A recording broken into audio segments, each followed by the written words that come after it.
everybody. This is another episode of Nothing's for No One. This is me, Jason. And Bill. And we have our returning guest, Mr. Nate Payne Madden. Welcome back to the show, Nate. Hey, guys. It's nice to see you. Yeah, it's nice to see you, too. And here we are with, I believe, Death Metal episode number 4, if I'm correct. Yes. Yeah, I think it's 4. So we got some music to talk about today, y'all. We got some music to talk about today, y'all. Hands down, my least favorite week of this. Really? Yeah. Dude, hell yeah, man. I did not like any of the bands. Not even the one you picked? Yeah. Well. Oh, fuck, we got to roll here. Oh, okay. All right, you got 4. All right. I got 3. And then Nate, roll for Nate. You're going to get... Roll for me. Oh, that doesn't look good. Never mind. I'm not going to do that. So it's you up first. Holy shit. Me, I should go to Vegas. And then him. Like 5 in a row, I think. Yeah. So we have, in order, which we will be discussing today, we have Vitriol's To Bathe in the Throat of Cowardice. We have Visceral Transcendence by The Lovely Inherit Disease. And then we have Domination by the renowned Morbid Angel. Picked by you, Nate. Wait, so I'm going last. That was the better. Yeah, your album is last. Morbid Angel was the better of the 3. I agree. It's probably my favorite of. Probably my favorite of the 3, honestly. Yeah. But I didn't realize we had to pick favorites, but I guess I would agree with you guys. I don't know. Yeah, I mean they're all pretty fucking different. Well, I don't know. I feel like you can't really compare the 3 records because they're from, I don't know, they're basically from like a decade or more apart. Right. Yeah, pretty much. Old school. We got Inherit Disease, which is like the brutal death metal side of things. And then we got Vitriol, which is like, to me, why don't we just dive right into it? Why don't we just dive right into it? What do we call that? What do you call Vitriol, man? Extremely fast, brutal insanity? Like, I guess, what subgenre of death metal is it? I don't know, because I wouldn't really necessarily say they're like a tech death band, but I would say that they're one of those, to me, they remind me of like a Hate Eternal, a Nile, like that plethora of death metal where it's like, I guess you could almost call it technical because it's not like super dumbed down or anything like that.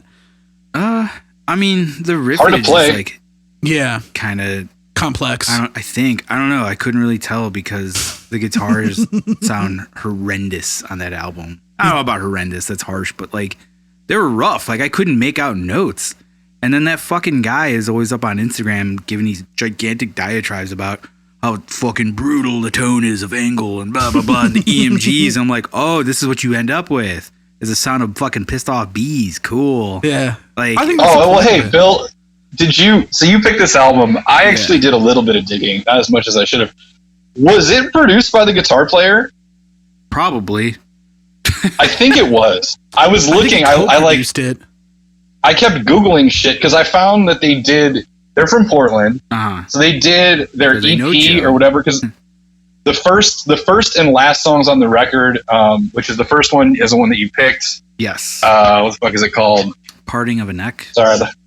Yes, and then the last song, which actually I think might have been my favorite, the Neck of a Parting. The Pain Will Define Their Death. Those were an EP, or they were part of an EP that was recorded by somebody at Audio Siege, which is where Brad Boatwright, the famous mastering engineer for metal, records. But I couldn't really, I don't know, maybe I didn't try hard enough to find it, but I was looking for Googling like Vitriol, To Bathe from the Throat of Cowardice producer, and I couldn't find it. I have the same. My issues, I think. Yeah, I maybe should have hit you up and asked you. But yeah, for me, it was honestly, I think, a mastering issue. I'm not 100% sure though, where it's just really, really like, yes, the music is insanely fast and crazy, and the riffs are like, if you really focus on them, you're like, damn, this is amazing. But the density of the full mix, and like I have some notes about in very like specific examples and songs where like everything is so compressed, you almost just can't really tell what's happening. Yeah. Yeah, there's like no dynamic at all to this album. Yeah. It's just straight boom. I think that's what they were going for, man. Good for them. I think you might be right. I think that's it. So like that. Yeah. I think that is what they're going for. Yeah. What made you want to pick that? I don't know. I'm running out of fucking death metal stuff to pick because I don't like death metal anymore. Well, what? And this just made me like it even less. Like, I slugged through these fucking songs. Yeah. I tapped out on all of them. Really? I didn't even listen to the whole album. It's like all 3 of them. And I had to go through and like listen to a track, switch to an album, listen to a track, switch to an album, just to like cleanse the palate. Back to back? I couldn't do it. Wow. I was just tapping out left and right. Fuck, man. I can't do this. Dude, I've never tapped out. Can we tap out? Is that a thing we could do? I guess. If Dude, it's that there's brutal. been a shitload of records that we could, not death metal, but like new metal records that we've done. I don't want to listen to some of those. I would have tapped out if I knew that was a choice, but I'm just like, fuck, I'll fucking get through this to get the whole scope of it. It is, I will say though, like, I definitely think all 3 of these records that we're talking about are like, they're definitely a challenge to listen to front to back, all of them, like for sure, in like one digestible sitting.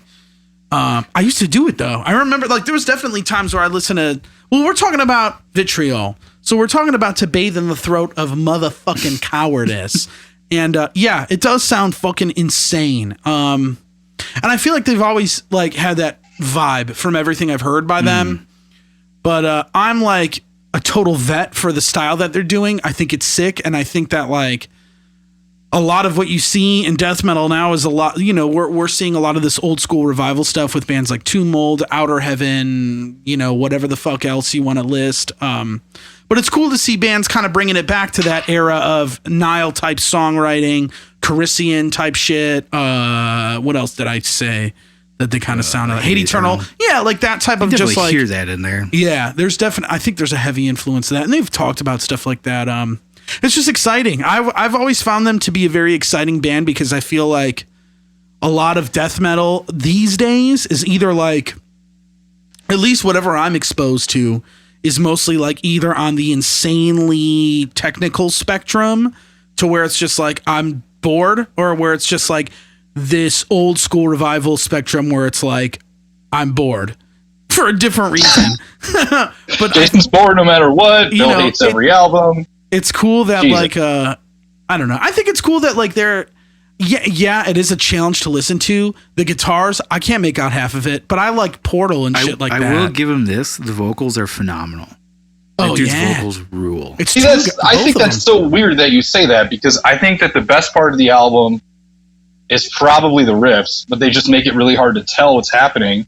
I'm sure. And honestly, I felt like I felt like the vocal patterns were kind of like not bad by any means, but they just sound like, that's what I think sounds like Hate Eternal. They're super fast, but the vocal patterns kind of seem like an afterthought. It kind of just seems like, well, I guess we got to have vocals in this song, so we're going to do some stuff, and it's going to kind of like, it's not rapid fire. Like the drummer's blasting at 300 beats per minute, the riff's going like a million miles an hour all over the neck, and then like the vocals are like stretching words out, like very similar. So I hate to bring up Hate Eternal because obviously we're going to talk about Morbid Angel.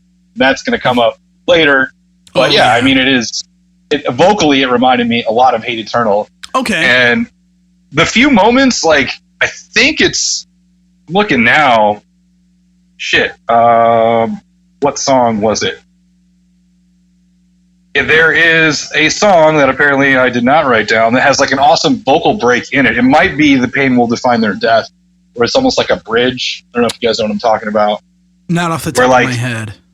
The band kind of goes away for a second, and you can actually hear the vocals more, and like they're definitely cool. Like whoever's doing them, I know there's 2 vocalists, like they have cool voices and like they're awesome. I mean, I don't know. I think that was a big thing for me with this album overall. It's like I think that I dig what this band does so much, and you know, you guys know, for those of you that don't, like my band Immortal Bird, we played a show with them at the Metro back in December. You know, one of the last shows that I was able to do in Chicago. It was with Cattle Decapitation as well. And it was just like an Atheist. Very cool, sounded great, but I was in the crowd being like, damn, like I'm having some trouble kind of making out like what they're actually playing. Like they sound really tight, their drummer's ripping really hard. Maybe I'll like listen to the record and get it. And then I had the same feeling listening to the record where I'm like, maybe I'll get it if I see it live. And I don't know, I just want to hear more, I guess is my thing. It's like I don't want to be that guy that I always am, like ripping bands for their like production decisions. Because I think overall, from like an artistic music perspective, the kind of like almost brick wall of sound thing sort of makes sense for a band that's this intense. Yeah, definitely. Even though I prefer it to be a little bit more dynamic and a little more clean, just for my own personal, like, I want to hear the riffs. I want to hear what the bass guitar is actually playing. This is another thing, you know, I could just talk all day about. No, I think you have a really good point there, though. And that's a really smart, intelligent thing to say, because I agree with you. I do think that, like, because I wonder if hearing these songs with more of like a polished production, I mean, even not like, you know, not like the most pristine sounding thing, but even just a little more discernible, like the riffs and stuff, I wonder how much it would change the feel of the record, you know? It would probably feel a little bit less intense. Like, yeah. It's the kind of album where if you played me 30 seconds of it, I would be like, whoa, what the fuck was that? Like, I need to find this band. But once you listen to it for like 10 minutes, you're kind of like, oh shit, like, what song am I in? Like, it's disorienting. Yeah, definitely is disorienting. And I mean, there's a few standout parts on the record for me. Like, I like the, I want to say the groovier stuff, but there's not a lot of grooves on the record. But the parts where it's like, maybe times they do not so much blasting. Like, I really like the song I Drown Nightly, which was one of the singles. I think that one's really good. It's like the third song on the record. And like, there's a section in the middle where there's more of like a, I don't want to say a breakdown because it's not a breakdown, but it's more of just like a rhythmic style, like boom. Yeah, that part fucking rules. Yeah, that part's sick. And then there's another part in a song, I'm trying to think of what it's called. It's on the second half of the record. So I think maybe I'm going to try to read your mind, but I might be wrong. The song Violence, A Worthy Trust has like a mid-tempo groove at the beginning. And it has these like pick scrapes and these pinch harmonics that kind of sound like Gojira. That was to me a big standout part of the record. I was like, oh, they can play slower, like mid-tempo stuff and actually make it really fucking cool. They don't have to just play a million miles an hour all the time. I do like that. Yeah, that was sick. And then I think it's either in A Gentle Gift or the song after Violence, A Worthy Truth, where there's a section towards the middle of the song and it sounds like there's a section where it's like there's kick drums going and then it's like and it just keeps like doubling itself until it gets into this like fluttery thing. Like, I don't know how to describe it other than that, but they played that song live both times I saw them and it was just like, oh fuck, this is so sick. So you saw them at Reggie's, right? I did, yeah. How did that compare to the Metro? Well, when I saw them at Reggie's, I was like all the way up in the very, very front of the venue. So most of what I got was drums and like Kyle's guitar cabs. Definitely better sounding though, in my opinion. Like, it sounded a little more contained rather than like in a big reverby room. It definitely sounded a lot more like honed in a little bit, but it still definitely sounded pretty fucking chaotic. But seeing them live, at least at that show, it did like, it was definitely a little more discernible than the record and discernible from when I saw them at the Metro.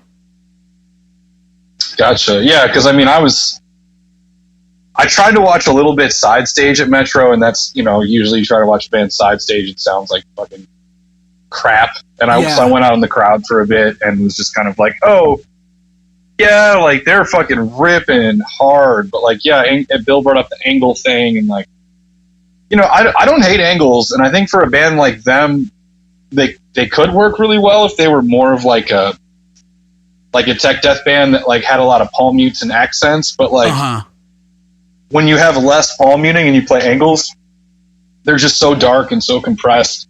If you're strumming anything, or if you're like, yeah, I don't know, like I just feel like you're missing some of that tone. But obviously that's a creative decision, you know. It was like what they decided to make their band sound like. And I feel always shitty like ripping apart those kind of things, especially when a band is actually good. Just be like, well, maybe I wouldn't do that, but that's their thing. Yeah, Vitriol's got an interesting story. I mean, I had initially heard of them because I was a fan of Kyle's previous band. They were like I guess I would say a deathcore band. They were called Those Who Lie Beneath.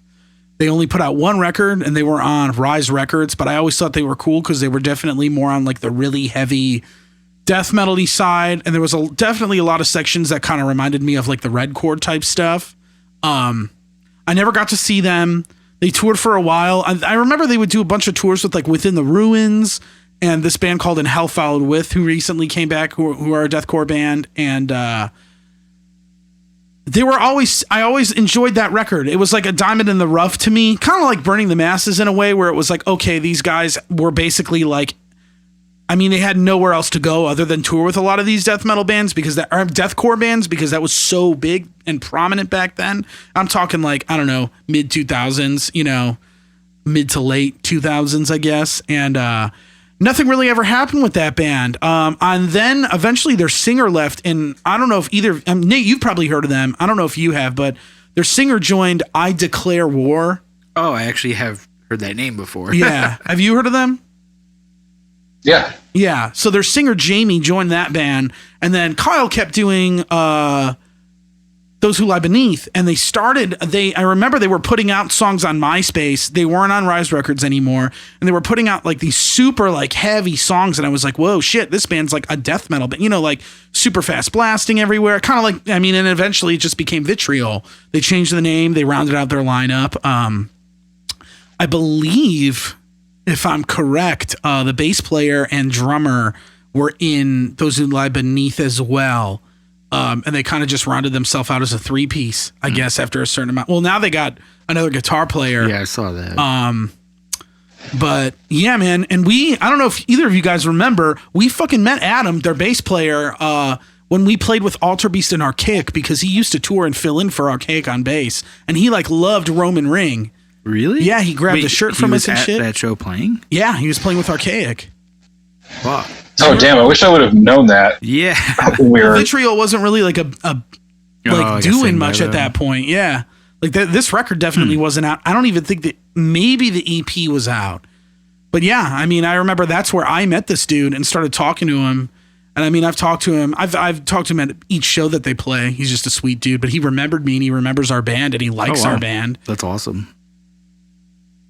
Yeah, I can't remember if I interacted with him at the Metro at all. I definitely talked to not Kyle, but the other guitar player whose name is escaping me right now. I almost want to say his name is Bill, but that's probably wrong. I do not know his name. That I don't. That's cool. I don't have in my notes, but he plays a really cool, like, it's like a vintage Explorer. It's like an 80-something Gibson Explorer, but it's got like a Floyd Rose installed in it, and so it's like if he were to try to resell it, it would be worth like a fraction of what it would be if he didn't do that. But yeah, it fits their band super well. I'm like, yeah, I just like chatted with him a little bit. I was sort of like, we were about to go on tour and they were on tour, and I was just like, yeah, like how's it been touring with Cattle, the Atheist? That's so cool. Like, if anybody's ever been backstage at Metro, it's sort of like there's like a common area, and there's 3 individual green rooms where the walls don't quite meet the ceiling. Mm-hmm. So you can hear what's going on in everybody's green room. And so like, I definitely heard the drummer like warming up on a pad, even though I couldn't see him while I was warming up. I don't think I think I only talked to the one guitar player, and like that dude Kyle, who I guess is sort of the front man of the band, is fascinating to me because he is, I'm not even sure, but he's really big on Instagram. He's got like this like affinity for ridiculous pointy metal guitars. Like, loves fucking Victorious Warriors. I believe is the name. I of the used to account. follow him on Instagram. That's how I discovered the band. Was that you stopped? Yeah, the infamous video of him doing the solo from Party on the Neck is like that solo is phenomenal. It's a very unique, different take on like a metal solo, which is what stood out to me from this band. And but I never really followed up with them, and I was just like, oh, it's cool, and followed him. And it's fun watching him go, because the dude is a gear collector like a motherfucker, and has some awesome Jacksons. They're just so fucking cool. Mm-hmm. You don't follow his page anymore, though? Nah, because it just got annoying after a while, because it would just be like these long descriptions. Yeah, just like this. It's like, oh, cool, you're a lyricist. I get it. And I'm like, I'm out. And I couldn't help but like read it. So I'm like, this is a waste of time. And I'm out. What are you doing reading things on Instagram anyway? I know. You just look at the fucking... Look at the pink leopard twin. Move on. the pink leopard print Jackson Warrior and be like, that's cool as hell. I don't know if I would ever play that, but that's awesome. And he loves it. Like, that's the thing is I was sort of like, because I knew because of his Instagram and his whole thing, like, gotta have pointy guitars. I was like sitting there with my PRS warming up, you know, just being like, yeah, this dude probably thinks I'm like a lawyer that plays the blues then because I have a guitar like this. Like, dude, he whatever. Probably thinks you're in Periphery, dude. He probably thinks you're their fourth guitar player. Maybe I am. Yeah, fucking Nate Holcomb over here. But yeah, Vitriol is a very interesting band, and I think that they are one of those few, at least from what I had seen, that like just kind of started off with like a bang. I mean, they dropped their first record, or they dropped that EP. It did really well on the internet. They got signed to Century Media on their revival streak, and Century Media's just been signing all this fucking. They've been signing a bunch of sick ass bands. I mean, not only like newer bands like Vitriol, but they picked up Black Crown Initiate. Cool. They signed this band called Naglfar, which I really like. Naglfar B-sides. Yeah, Naglfar B-sides. Sorry, that's a thing. They've picked up a bunch of bands. And Beneath the Massacre. I mean, it's just like they've been crushing it. And I've had my eyes on Vitriol, not only because I'm just a fan of kind of what they do and their music, but I just think it's cool that like a band like that is getting the recognition that they are. You know, like first full U.S. tour with fucking Cattle Decapitation. Yeah, it's pretty sick. On probably Cattle Decapitation's biggest album to date. Like, that was the last one, right? Yeah, it just came out like last year. I forgot about it until like I. Yeah, you talk about. Know if I've listened. You talk about bands that got screwed by COVID. I mean, yeah, I would say Vitriol got screwed in a very unique way because a lot of us, you know, all had tours. All of us have had our tours canceled. Mm-hmm. 3 of us, other people, but they had an insane amount of shit lined up. Yeah, like I can't even exactly remember what it was, but like they were gonna do some huge ass fucking support slots at least. Yeah, they had a lot in the pipeline, but I guess and it all got fucked. Yeah, you know, I mean, at least they got to do that Kettle tour on their tour cycle, you know. But yeah, I'm I was definitely super envious of them because. I mean, I knew that like the tour that we were leaving for was going to be nothing like that. Yeah. We were just like, we got asked to play the Metro like the week before, and it was just like, oh, this is cool. But I was like, damn, like what if we did a month-long tour and every show was like this? Yeah, how sweet would that fucking be? Like I might be kind of tired at the end of it, but like just because Atheist and Cattle were in a bus, so I don't know like logistics of doing a tour where there's buses. It's probably kind of brutal in the not fun way. Yeah. Let's drive 1,000,000 hours and never sleep kind of way. I don't know if Vitriol was in a bus. I don't think they were. I think they were in the van. No, they had to have been in the van. Maybe. Yeah, I think they're van and trailer. But anyway, another fun tidbit about that band is their bass player, Adam, he prints all their merch, or at least most of their merch. Oh, cool. He runs a merch company, and I'm plugging it right now. Mercenary. They're really sick. Everything I've seen from that store has been like top notch, or that vendor, I guess. I don't know, company. But they do some cool stuff. They've printed for friends of mine and shit, and I buy a shitload of Vitriol merch because they just come up with sick ass ideas, and I'm just like, oh, I could support like a really sick death metal band and accessorize myself. So it's just like, it's the best of both worlds. Like I love when bands do that. The last band, death metal band that did that, I think, at least to the point where I gave a shit, was Disentomb. Like they used to be, not so much anymore, but they used to be like this huge merch band. Like I had Disentomb crew necks, basketball shorts. Like, dude, I had so much fucking like shower curtain. And I have an Archspire shower curtain, but do you really? Yeah, I do. You didn't know that? No. Yeah, I just do that. It's the album cover of the last record. They did a shower curtain. No of it. Shit. But yeah, I'm a sucker for that shit. I'm a sucker for some good ass merch, and Vitriol always has it. I mean, fuck, I remember at that Metro show, there was people waiting for that because there was nobody at the merch table before their set, and they finally showed up after their set. But it was like Cattle had like a line the whole night, but Vitriol was pushing a shit ton of merch. Like I bought I think all I bought was Vitriol merch at that show. Was this like one of the first times they came through? I believe it was their first show in Chicago. Okay. And yeah, and they just come up with I don't know, some of my favorite merch items I have are Vitriol. Like that camo hoodie I have. That thing is so sick, and it's a Vitriol hoodie. Oh, yeah. That is a good one. I was going to ask about it. I was going to be like, yo, why didn't you wear it? But it's obviously like 95 degrees, so you'd be crazy to wear it. Well, I'm wearing this Soilwork Chain Heart Machine shirt that my friend. The next best thing. Can't see any of you. You guys are dark as fuck on my end, so I can't really tell. Well, when you watch this episode, you could look at the camera here. And I got this shirt in the mail today. My buddy runs a little merch company and he prints stuff. And he decided to make Chain Heart Machine shirts. And I don't know how legal it is, but it's a dope shirt. I don't think Soilwork rarely makes like merch available in the US. So, and this is like their second record and I really like it. And it's just like, whoa, fuck. Like that's cool. I could buy a shirt with that on it. And it looks, I'm all about it. One of those cool collector item things for me. But I could have wore a Vitriol shirt. I have like a ton. I have like I have a lot of Vitriol merch. Really? Yeah, because they always come up. They always make sick merch. Like all their shirts are usually like they just look cool. Like I'm like fuck. I wish I thought of that. Like I don't know. I'm definitely a Vitriol fan for sure. But yeah, I mean, I think I would be I am not that I think, but I'm very curious to see where they're going to land on their next record.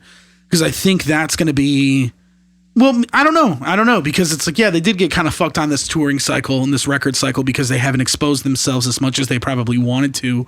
But I still think with all the media coverage they got and like what they did have, I think that there's going to be a lot of eyes on that band. And I'll be very, very curious to see what they do as a follow-up to this record. Because I mean, all the songs, I want to say all the songs on that previous EP, Pain Will Define Their Death, made their way onto this record. Which is like a thing a lot of bands do, like they'll do like a demo or an EP and then they record a record. I don't see it as much these days, but I remember back in the day of like MySpace and mid 2000s death metal, deathcore, whatever style of music. Like I remember most bands, like a good example would be this band I used to like called Conducting from the Grave. They were on Sumerian. Their first record had like a bunch of songs re-recorded from their first EP that I liked, so it was just kind of like, oh, I know these songs already. But yeah, I think that was the thing that labels used to do. Maybe they still do, where like if you're getting any kind of recognition with music you already have out, but it's like DIY, the label immediately is like, we'll just re-record those songs, and then we can not only own them and make money off them if they're like your hits, but we can also get you in the studio quicker because you only have to write like 4 more songs and you have an album. Or whatever. Well, these days I see a lot of labels. What they'll do is they'll just like, if somebody releases something independent and they like it enough, they're just like, oh, can we release it? And then, they just re-release this album. Put their name on it. Yeah, put their name on it and get it distributed, make vinyl, make CDs, whatever the fuck they do. I see that a lot too. I see that more often than I see the re-recording thing. But like, I don't, maybe Vitriol was in a position where that was the case, but I wouldn't be surprised too if they were just like, we want to put these on the record. But I don't know. It's a very interesting idea there. But yeah, Pain Will Define Their Death, or To Bathe from the Throat of Coward. Fuck, man, these titles are very like intense. I wanted to bring up the titles. So like some of them I really love, and some of them I'm just kind of like, really, dude? Like what? Like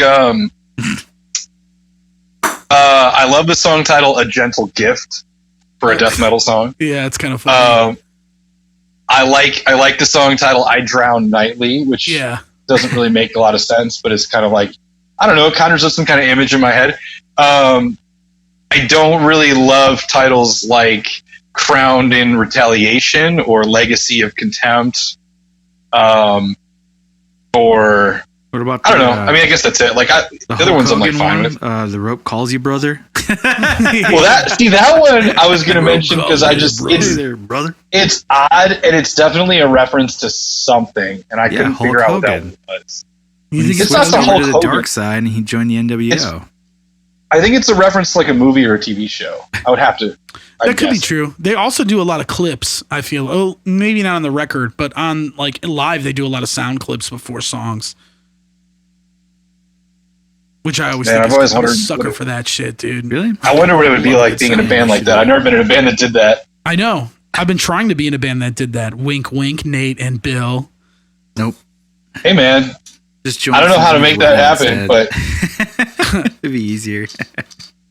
Yeah, I don't know how to make that happen. Yeah, you're saying that, Bill, but and I love Eddie Gobo. He's my hero and my best friend, but he would never give up his... I know, but he would never give up his moments to do stand-up in between songs. Like, no, I mean, we do. I think it'd be better for us, for Roman Ring, if we did that, because Danny sometimes is really on and sometimes he's really, not as on. And I think that there's like a balance of like, he's drunk enough where he's funny, but he's like so drunk he isn't as good at vocal. It's like for our band, it might actually really help us. I don't know.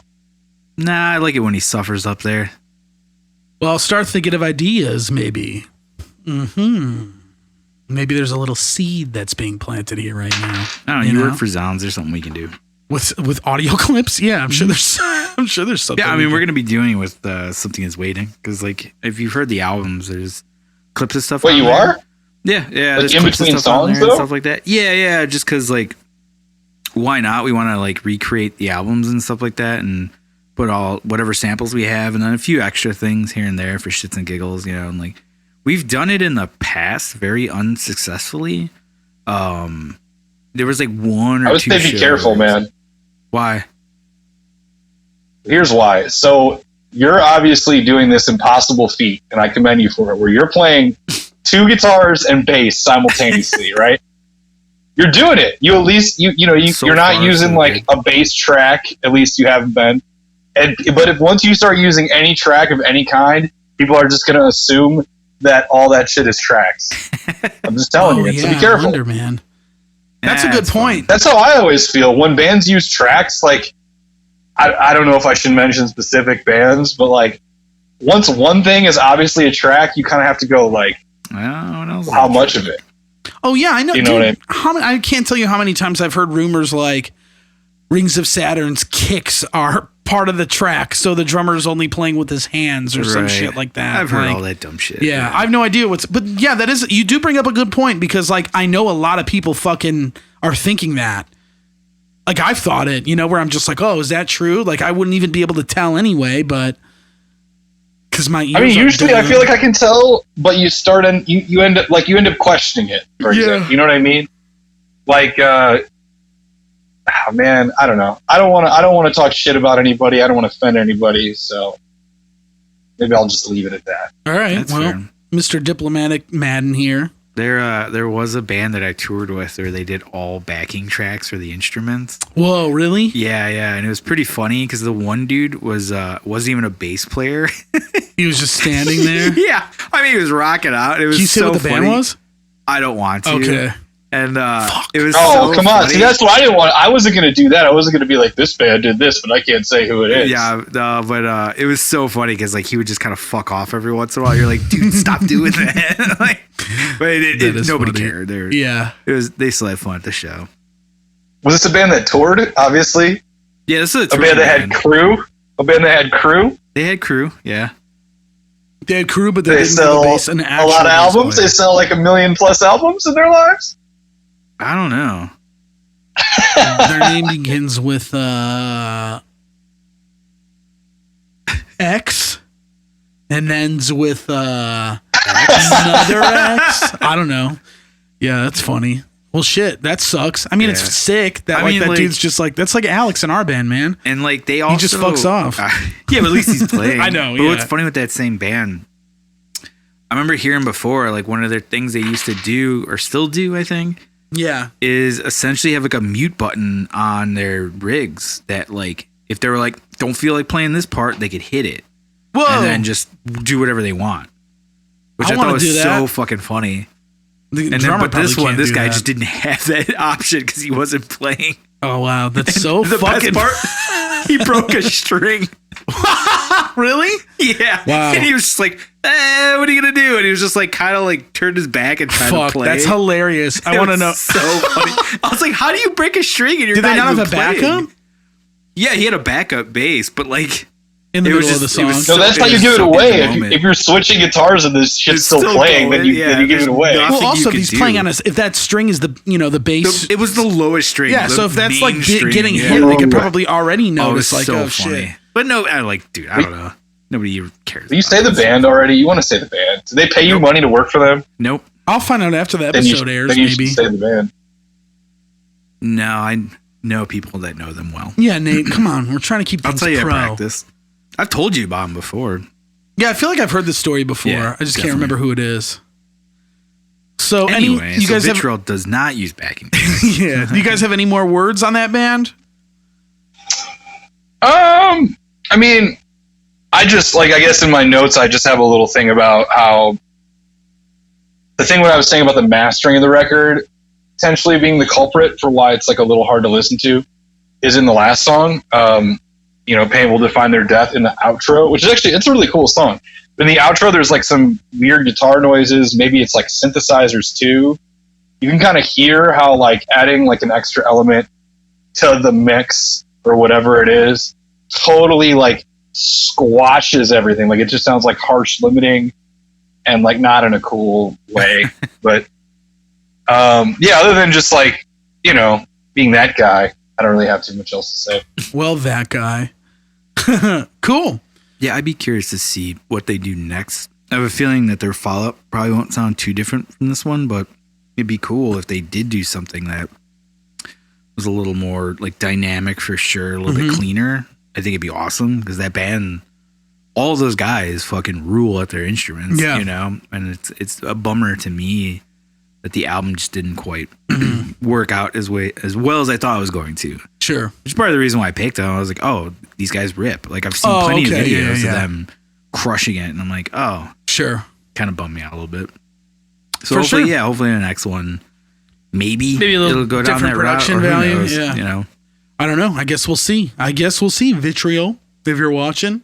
I like the record though. So if you do it again, I guess I won't really mind that much. But hey. I'll still rock that one song over and over again though. Party of a Neck. Oh yeah, it's a good song. That solo is just awesome. Yeah, it's the shit. So good. Yeah, they're awesome. And They're the vocals and that where you're just like that's so good. I love it. Hell yeah. Well, next up.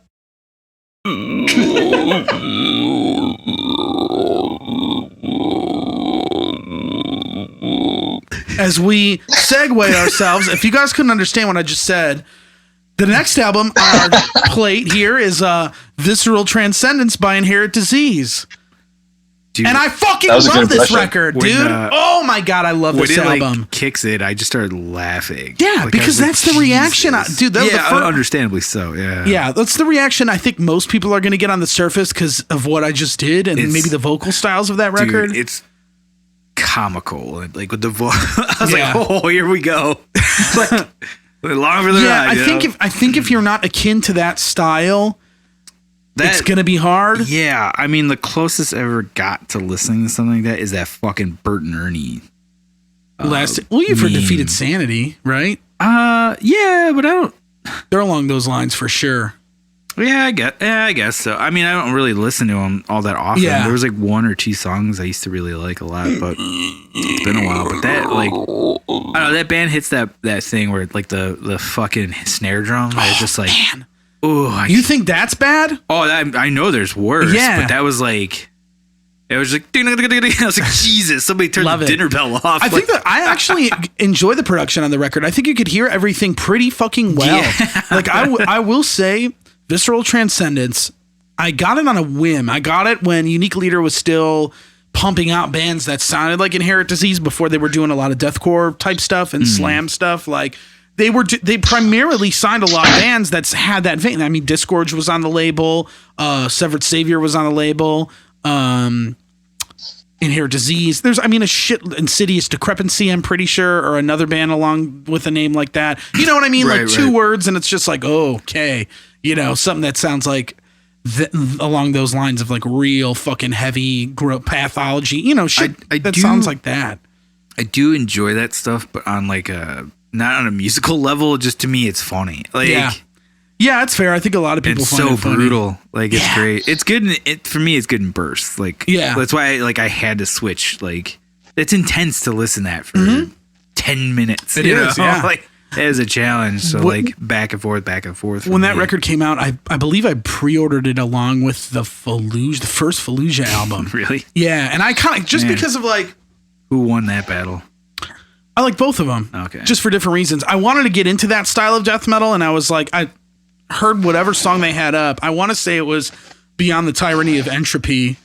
And I love the production on it. And of course, my first reaction to the vocals was like, I don't know how I'm going to do this. And What I ended up doing, I used to do this fucking stupid ass thing because at the time my most modern gaming console was an original Xbox. You were able to rip your CDs onto there and play certain games and play back your music you had saved there, like Grand Theft Auto, Tony Hawk. So yeah, I threw that Inherent Disease album on my Xbox and I would listen to it while I was playing Tony Hawk, and I was just like, man, like I think I really like this record. I don't know. Nate, what's going on over there? Nothing. Are you hearing something on my end? Yeah, it just sounded like a toilet flushing. Like, no, that wasn't a part of this. Well, anyway, I don't know what to tell you. Yeah, and I love this record. I think it's so much fun. To listen to that record while playing Grand Theft Auto. Yeah, dude. I mean, I liked it because the album cover clearly looks like some Matrix shit, and I was just like, oh, that looks cool. I'm going to get it and see what I think about it. And eventually I just listened to it so much where I was like, wow, I really appreciate this. And really, I mean, I love that record still to this day. I had so much fun listening to it again. And yeah. I was really impressed that it came out in 2010.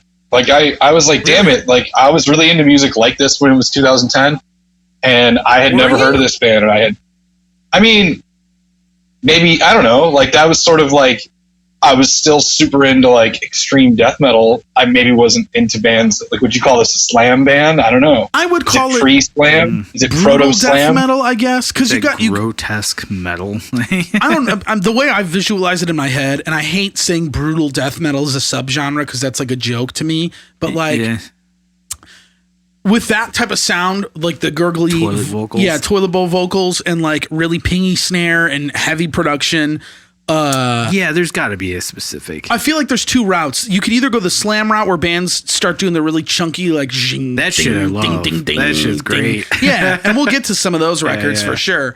But I feel like this is more in the vein of like there's a couple slams on the record, sure, but it's not primarily like that. It reminds me.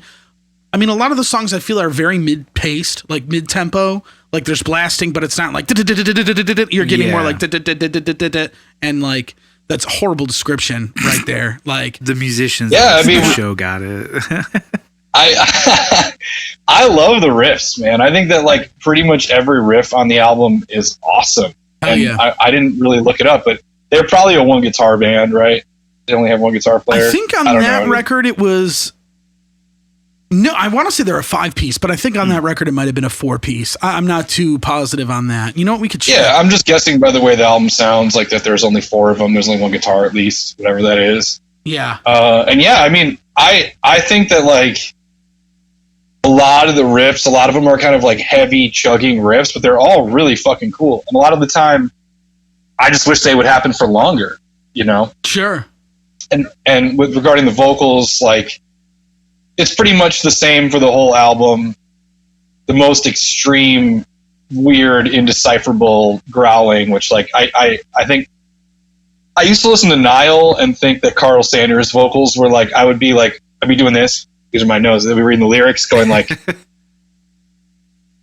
what the fuck did he just say? Like, that doesn't sound like words. And I would imagine that it's like that for all the words on this whole album. It's I mean, you got to kind of forgo. You got to either be into those vocals or kind of just be like, I could put this to the wayside to really, I think, you know. Yeah, I mean, as far as like pingy snares and stuff, I didn't think it was weird. I thought it was just like a pretty natural sounding. You know, it sounds like a band playing, and like the drummer likes to tune his snare a little bit high, like not so high that he's in like a ska band or a reggae band like some slam, but like just on the higher side. Probably gives him more rebound for having to blast all the time. You know, I don't know. I really enjoyed it. I just struggled to like the song, even the single that you picked, which was Tyranny of Entropy, which you guys know what entropy means, right? Nope. I think it's sort of like a synonym for chaos. Yeah. But it's like deeper than that. I think it's all about like the randomness of the world. But anyway, I know that beyond the tyranny of entropy. So they're basically saying entropy is tyrannous, but this is beyond. Yeah. We're talking beyond the tyranny of entropy here. Like Donald Trump, you're like, oh, these words, I'm just gonna start saying. I don't know what the fuck they mean, dude. It's like, what does that mean? Beyond the tyranny of entropy. So if entropy is chaos, and we view chaos as tyrannical, we're looking at chaos in something beyond a tyrannical lens. I don't know what the fuck that means. Beyond the tyranny of entropy. What? I don't. Sounds like some piss ass shit. And the song is I don't know the fifth song, Birth of the Artellect. Yeah, I don't know what that means unless either. Spotify spelled it wrong, then no, that's I don't know what an Artellect Dude, is. I will say the track listing on this thing is, we got so many sick song names here. Sentient Horror, Digital Rapture. What the fuck? Hell yeah. I think that might have been my favorite song. It's a good song. And then Nano Scourge, Maelstrom of Vindictive Torment. Yeah, Nano Scourge is good. Hive Mind I like, Sentient Horror I like. I like this whole record. And yeah. Wait, isn't there a song on Vitriol's record? Oh, Hive Lungs. You got Hive Lungs and Hive Mind. Yeah, yep. So Hives, Skin Hives, the band Hive, whatever the fuck you want, man. But yeah, it's definitely not for the faint of heart, this record, I would say, especially the vocals. Yeah, I mean, Smart. It's sick, dude. Awesome. Album cover's great. You used to have a shirt with Jason, I feel like I understood you as a death metal fan so much more listening to this album than I did before. Really? Yeah, because we've been writing music together for a few years now, and yeah, I just kind of I feel like this type of thing, if maybe not this album, informs the way that you want to write death metal a lot, very heavy, chunky guitar stuff over blasting, and not necessarily an emphasis on being weird or being dynamic.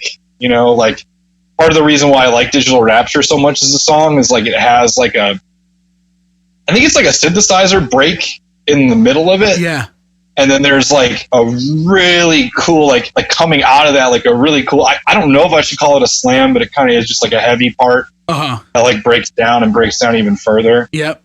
That was my favorite part of the album, at least as much as I could tell. I mean, I listened to it all the way through 3 times. And then after that was kind of trying to go through and focus on a couple tracks at a time, because it's a little bit monotonous. I pretty much had to do the same thing with all the albums. Yeah. Just to stay focused and to try to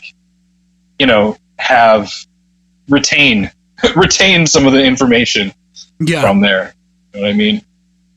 This was one of those records, one of the first records I bonded with Danny over when I first joined Roman Ring, because he was into this album a lot, and we were talking about the sick vocal part in Beyond the Tyranny of Entropy, where they do that slam section, and it's just the vocals go from gross to grosser to to me it's just holy shit, this is so I need to take a shower after I'm listening to this, you know what I mean? But I love that. I think it's so obnoxious, but in a good way, where it's just man, it's just fun to me. It's a lot of fun. This type of stuff, maybe because you and Danny together definitely has leaked its way onto the album The Halogen from our band, because I remember specifically in Vatican City during that sort of heavy slam, Danny does those vocals, and I remember the first time I heard him, I was man, I don't know about all this, man. This is some next level shit. And you were no, it's amazing. We're fucking doing it. Yeah, I did put my foot down on that, definitely. Where I was this is so sick. And I mean, I think sick. I think on our album, the only part that I really had at least a problem with at first was doing the crazy toilet vocals over a clean part. Yeah. Over a clean guitar part. I was I don't know about this, guys. That was so funny. Yeah, I love that part, though. I love those vocals over that part. Danny does the gurgle track underneath, where he was literally gargling garlic under. Yeah, we were able to mix it in it was either that or to the point where it doesn't sound stupid. Zordon vocals. Yeah, be thankful we didn't get another one of those tirades. Oh, fuck yeah, dude, I am thankful. Yeah, dude. Pick your poison here. But does anybody know what we're talking about outside of our band? Probably not. No, probably not. But, go on Spotify. Yeah, listen to Existence in Fractals. On Go to the clean part. Yeah, Danny does these weird. Halfway through. Yeah. Hey, we tried something and it didn't work. All right. Yeah. I thought it was fine. It's still to me, whenever I hear it, I'm just it's whatever. I don't think it's the worst thing in the world. It didn't stand when I first heard it, when you guys first played it for me, I was just like, oh, okay. Like, I didn't think anything of it. I wasn't really? like, yeah, I didn't think it was I see. like at face value. I was like, I don't think it's like, oh, why did I join this band? No, not at all. And I thought it was cool when I first heard it. I was like, oh, this is a day. cool idea. But then like I saw how much disgust everybody like that part came on and so like much disdain Nate's like from looking at everybody. Nate's looking at the ground and like yeah, everybody's kind of like looking off because they're like, oh, this is a hard one. And then Danny's just kind of like, yeah, in it. yeah, But yeah. you know, whatever. You know what? You know what? I my big regret though is I should have just left it with his normal voice, because I'm sort of responsible, because I mix it, of like putting like crazy dumb effects on his voice and having it not go well. So like I guess I kind of have to own it, even though I was like, let's delete this, let's delete this, let's delete this. And when we played this song live, I would just rip a solo. There was no talking. I know. But you know, it was just kind of like, me and you would both. I should have been like, let me just do a solo instead of having you talk. Yeah, man. I used to rip those crazy fills over that part too. Yeah, it was like a drum solo too. Yeah, it was fucking just like wild out session. That was fun. But anyway. Dude, on our next record, we got to start a song like with you singing a drum fill, by the way. Yeah, something like that. But anyway, I love this fucking record. And Inherent Disease is an interesting band, and I'm going to say that because their drummer Dan Osborne is the owner of record label New Standard Elite, who kind of almost took the mantle of kind of what Unique Leader was doing back then, where they were signing more of just like really gross death metal bands, but they kind of took it a step beyond, where it's like, whoa, like it's pretty raw sounding, like compared to like this record. Like even the instrumentation on some of those bands is very like, whoa, this is like a lot. But I mean, New Standard Elite has put out some of my favorite death metal releases. I mean, that's where Disentomb came from. That's where Iniquitous Deeds is on. Awesome tech death, brutal tech death band, if you want to call it that. And one day I definitely want to do that record, because that would be a cool one, because the music is so fucking nuts. But once again, the vocals are akin to something like this. I feel like that's a Tom O'Brien favorite. And it could be. I think I saw them with him if he was still living here with Defeated Sanity. The first time I saw them, they were so good live. For me, that was the highlight of the first time we all saw Defeated Sanity together, because I didn't even get to see Defeated Sanity really. I saw like 2 songs. Because Franco crushed his fucking nose.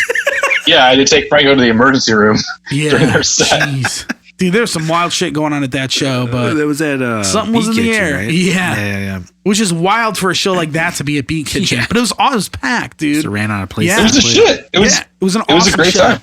It was a great time. I had a great time. And yeah, they fucking crushed it at that show. And they're like younger than me, like those guys. Oh, really? Yeah.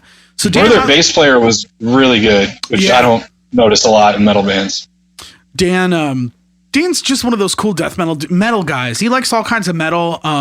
I've got the chance to meet him before. I've talked to him because I've ordered so much shit from New Standard Elite, and I met him when I was drum teching at Chicago Domination Fest. Okay, cool. Because he Inherent Disease played, which was sick because I got to see them.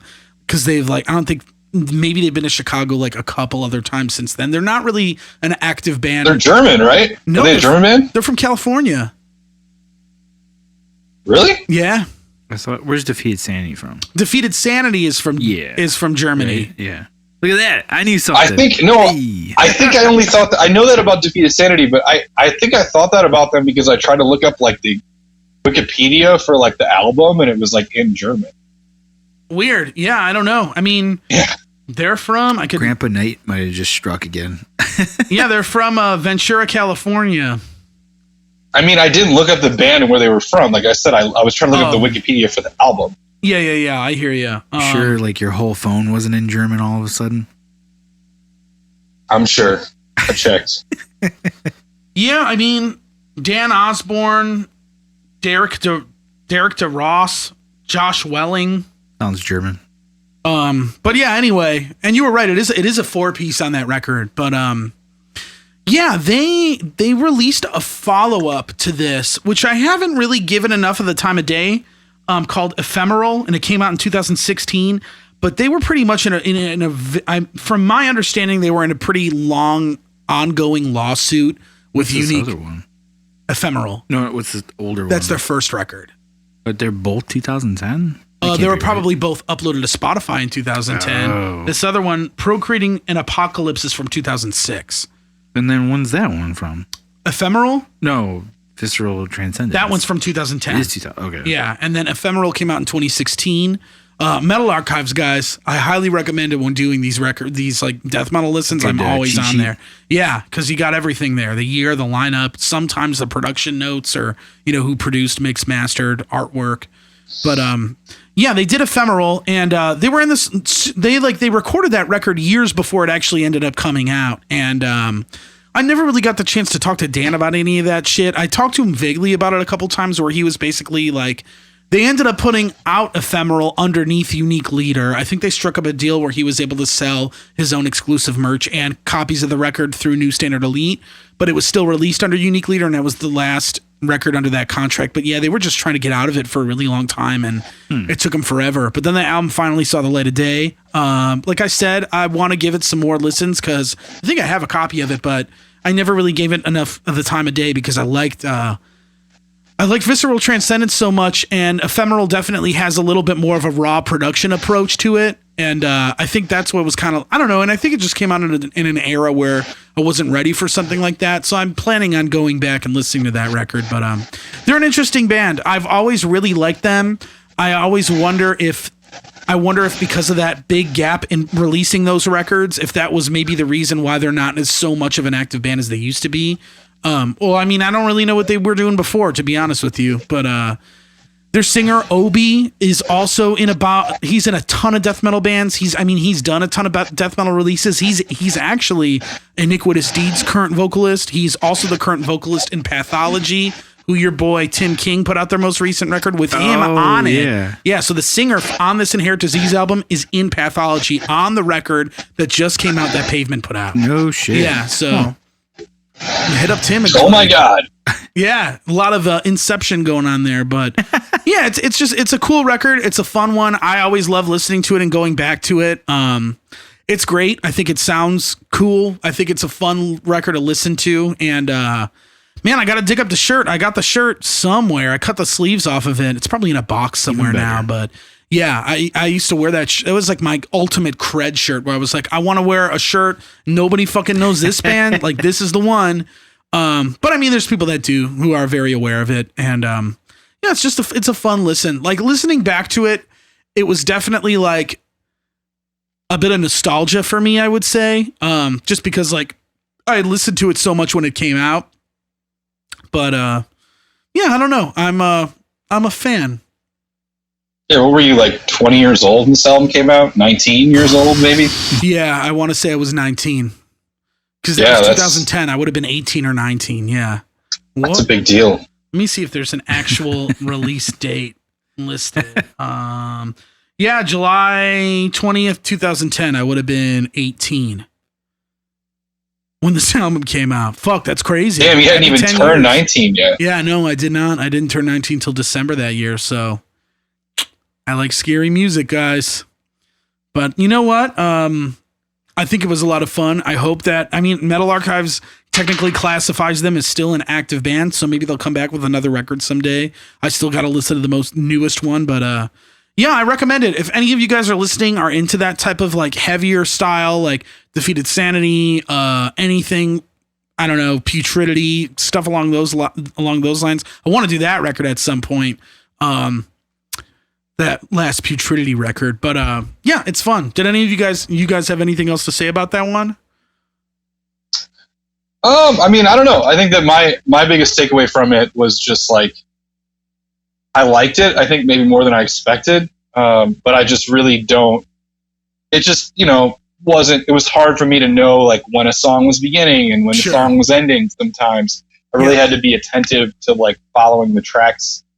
The track list. I loved the guitar playing though. I think I loved everything about it except for the vocals, which I didn't hate. I just was sort of like, okay, this is one of those things like when people hear a death metal band that I think is like mainstream, this is like what the vocals sound like to them. Yeah, okay. Yeah, exactly. I feel the same way. And that's something I was thinking about too listening to this, was just like, imagine showing your grandma a band like Opeth and then showing them a band like Inherit Disease, where she would be like, what is this? Like, I mean, even dude, I did actually play this for my dad a little bit earlier today. Like, this is fucking sick. I was cooking dinner. Yeah. He wasn't, when I play metal for my father, he doesn't like hourly judge it. He's not like, oh, this is terrible. But he'll just ask me questions about it. Like, I think he might have been like, so do you just like listen to the guitars when you're listening to this? That is a fair question. Bogus, damn. But I think, to be fair, that might have actually been when I was playing the next album that we're going to talk about. I don't remember, because I was just kind of like brushing up on the 3 albums. It might have been during the Morbid Angel record. I don't know. Cool. That was his only real response to it. Yeah. Well, that makes sense. I mean, I think, yeah. I mean, it's funny that a record like this or a band like Inherent Disease, like, has the capability to take somebody that actively enjoys death metal and like can still flip them on their head and be like, whoa, I can't stand these vocals, when it's like, you play your grandmother like a dance-given dance song and there's a little bit of screaming and she would, you know what I mean? Or like any normal person would be like, whoa, it's enough to make a metal guy go like, whoa, like that's I always think that's funny. It's like, and I don't know, half the reason I enjoy like death metal and heavy music is because of how much it puts people out like on this like, whoa, how do you listen to this? And then it's like within that style of music, you have bands like this that are like provoking that type of thought. I just think it's cool. Like Portal, great example of that, where everybody's just like, what the fuck is this noise shit? Like, that's just intense. We'll do one of those records at some point. Please don't. Yeah, dude. God. I'll call Tom and be like, tell me what to talk about. Well, anyway, shall we move on? Yeah, man. To record number 3? I don't know if you guys are ready. Wait. I wanted to say this at the beginning. Yeah. And I didn't get to this. I'm going to do with record number 3. But because our recording of this got delayed a little bit, I got to listen to the Rick Tauber episode, the Farewell to Rick episode. And man, I fucking loved it. And I love that dude. And I wish that I spent more time with him and got to hang out with him before I think he now is already en route to North Carolina or whatever, right? Yep. Yeah, he's there. Man, I was thoroughly entertained. So kudos to you guys and kudos to him. And thanks, man. I don't know how he drank so much on your podcast without having to pee, because I literally drank 1 beer earlier and like was peeing, and I'm like, how did Rick got through the whole thing? He didn't have to. He's a fucking professional. Yeah, man. You got a delicate constitution, Nate. It's okay. So I have to pee now, but I'm going to hold it out. Can't all be as cool as Rick, Yeah. I mean, you can go if you want to. No, I'm good. Okay I can hold on to it for a while longer, man. I don't like build it up holding so it. I could explode in the bathroom before I leave. I don't like holding it because I just start thinking about it too much when I'm trying to think about what you guys are saying. Well, I'm trying not to think about it. Now I'm thinking about it. And I'm just kidding. I'm fine. I'll be fine. I'll be fine.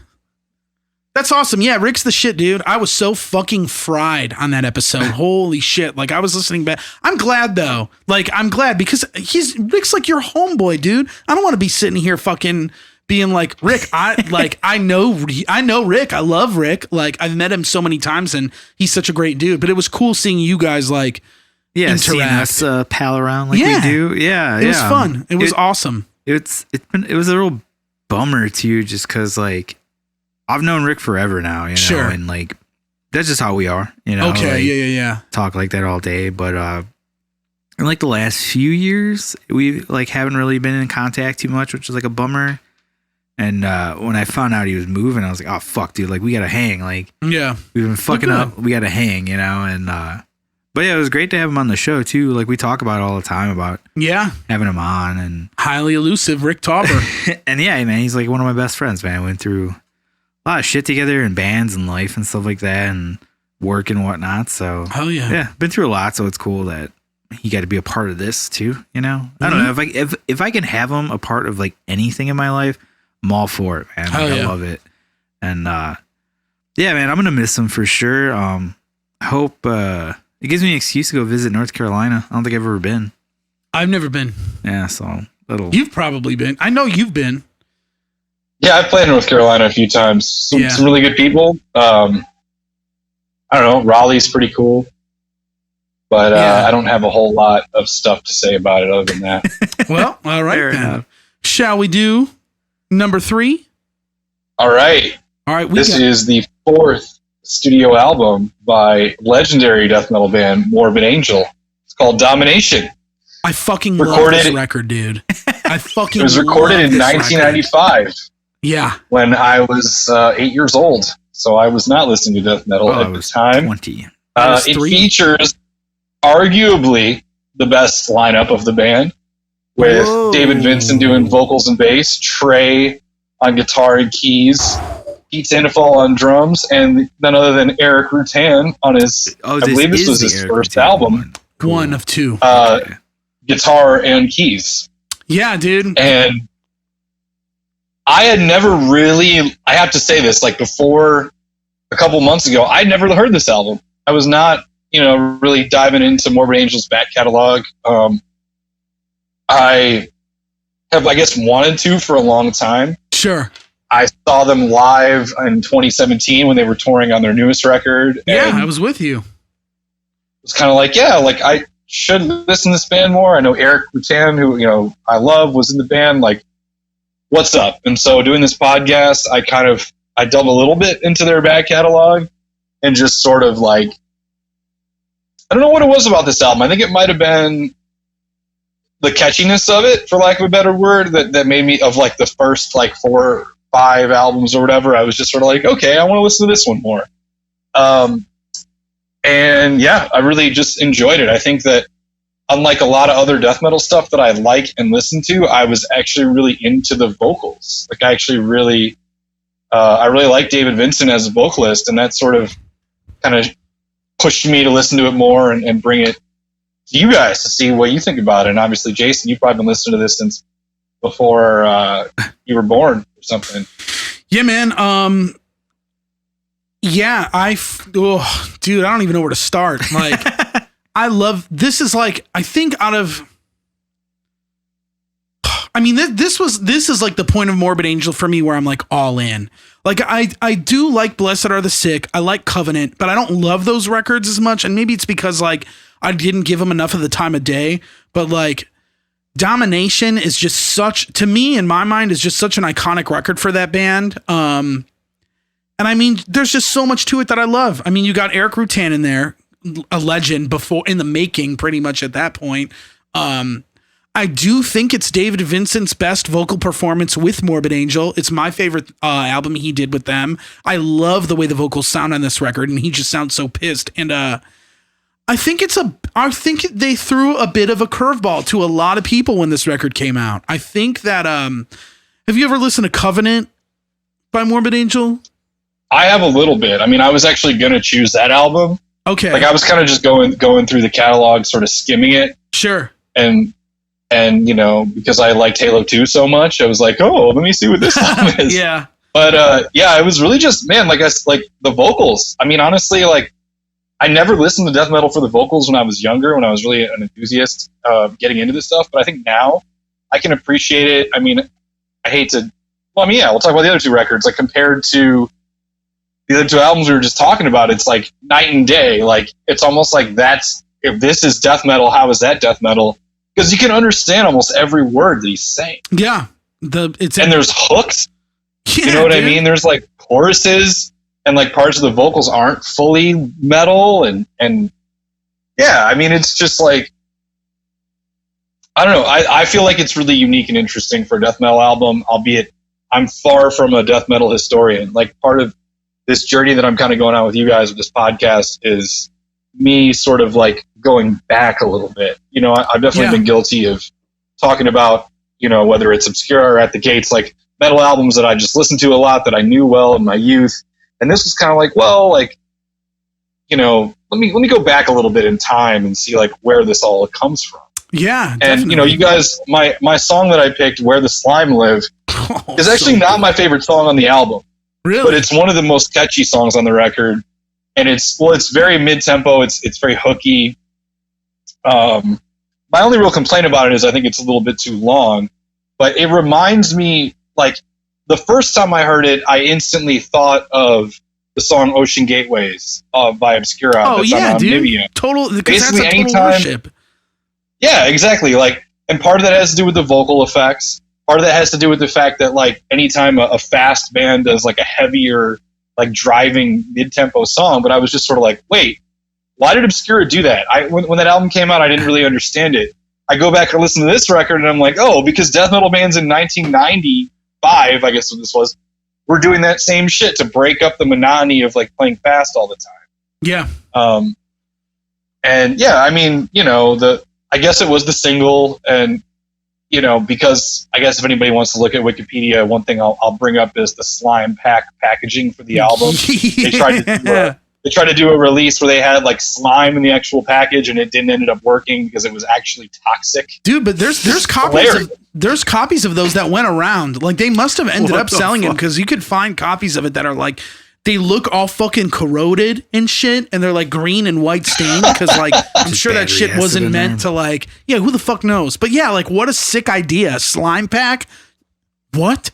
Dude, if any band now put out, Gobo, if you're listening, if any band now put out a slime pack version of a CD, dude, how could you not get that? Or a record, whatever the fuck it is. Give me the slime shit. Give me the slime. Dude, Jason, we could do that with our CD, because we're DIY. We can make the slime ourselves and just put it in there. Yeah, you're right, dude. Like, you know what? I'll call CD Baby, because that guy keeps calling me about our project. I'll call him and be like, yo, how do we get a slime pack, dude?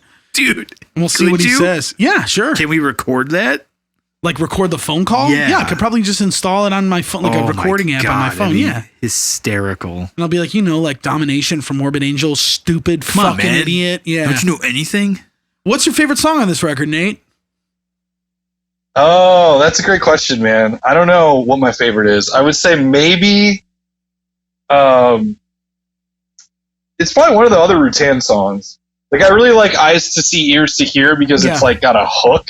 Yeah. Even though like I don't know if I would always say like, yeah, that's the best Morbid Angel song.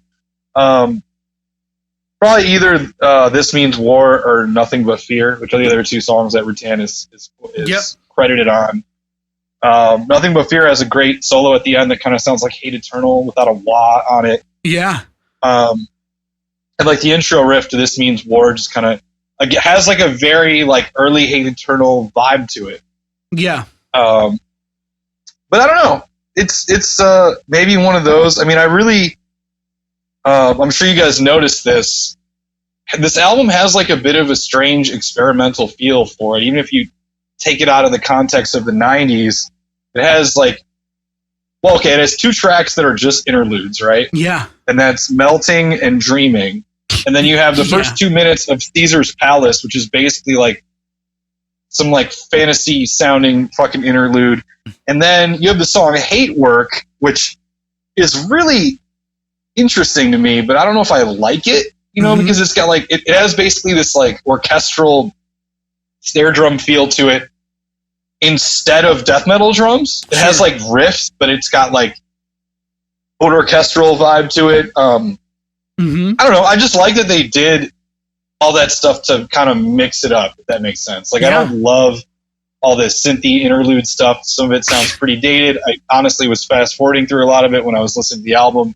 Yeah, there was definitely some of it where I was like, oh man, this is cheesy. I love it, but it's like so fucking like, dude, it's like, and it's, I don't know if it's like David Vincent shit. I don't know if it's Trey shit, or I don't know if it's Rutan shit, that, cause it's like, what I was going to say earlier was the end of Covenant, one of the singles, and it primarily, I remember it because the music video was featured on Beavis and Butthead, was for that song God of Emptiness. I don't know if either of you guys have heard it on Covenant, but there's clean vocals. David Vincent does those like super low operatic-esque vocals, which do come back on this record a little bit here and there. Wait, is that him in the chorus of Eyes to See, Ears to Hear? Yeah.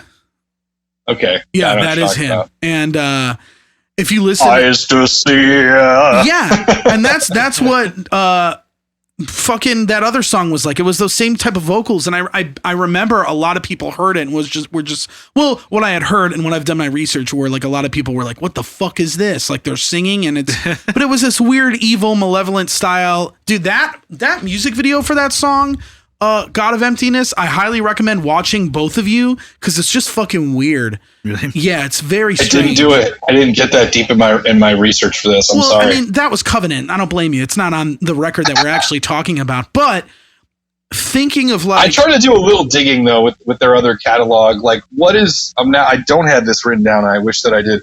What's the album that comes after this? After Domination? Yeah. Do you know off the top of your head? No, I believe it was Formula's Fatal to the Flesh was the next one, because for the E record, I want to say they did a live one. Entangled in Chaos was. This is interesting record. in their history, because this album actually came out on Giant Records, which was a subsidiary of Warner. Mm-hmm. So this was like a major label being like, this death metal thing, like, let's check this out. You know what I mean? Yeah. And I love the album, but apparently it didn't sell well because it was their last one. For Giant, they ended up signing with Earache again. Yeah. Because Earache owns the rights to Domination still. Yeah, I guess they do, even though it's on Spotify. I don't really know like what their... Well, Earache's thing, what they do is they just beef with bands, and then bands that have a problem with it, like, or have a problem with Earache, they just pull their shit off. I guess Morbid Angel is cool with Earache, so they haven't pulled that shit off. Oh. Yeah. Maybe like I know like Decapitated, for instance, most of their back catalog is on Earache, and the reason it's not up there is because they've had an ongoing lawsuit with Earache, I think, for a long time as far as the rights to the music goes. But it sucks because, like, you know, I would love a copy of Organic Hallucinosis by Decapitated on vinyl, but I probably won't see that for a long time. And with a label like Earache too, I think it gets tricky because it's been like, I want to say they've been bought out by bigger companies and traded to between bigger companies. I don't know too much like that, but I know that could be a factor. I mean, there's a chance that could be a factor in it too, making it difficult to find some of those older releases less accessible. Yeah, well, I don't know too much about like the Earache, the thing with relation to Morbid Angel, but I was surprised to read that Giant Records was a subsidiary of Warner. And Irving Azoff was like responsible for signing a band like Morbid Angel in the 90s. I was like, what the fuck? Mm-hmm. Like, you know, we love to bitch about being, as musicians, kind of being born in the wrong time. It's like, if I was playing death metal like 20 years before I started, or maybe less than that, I could have been on a major label playing death metal. Like, what the fuck is that? Yeah. Like, that's so crazy. It is pretty fucking crazy. Nuts, man.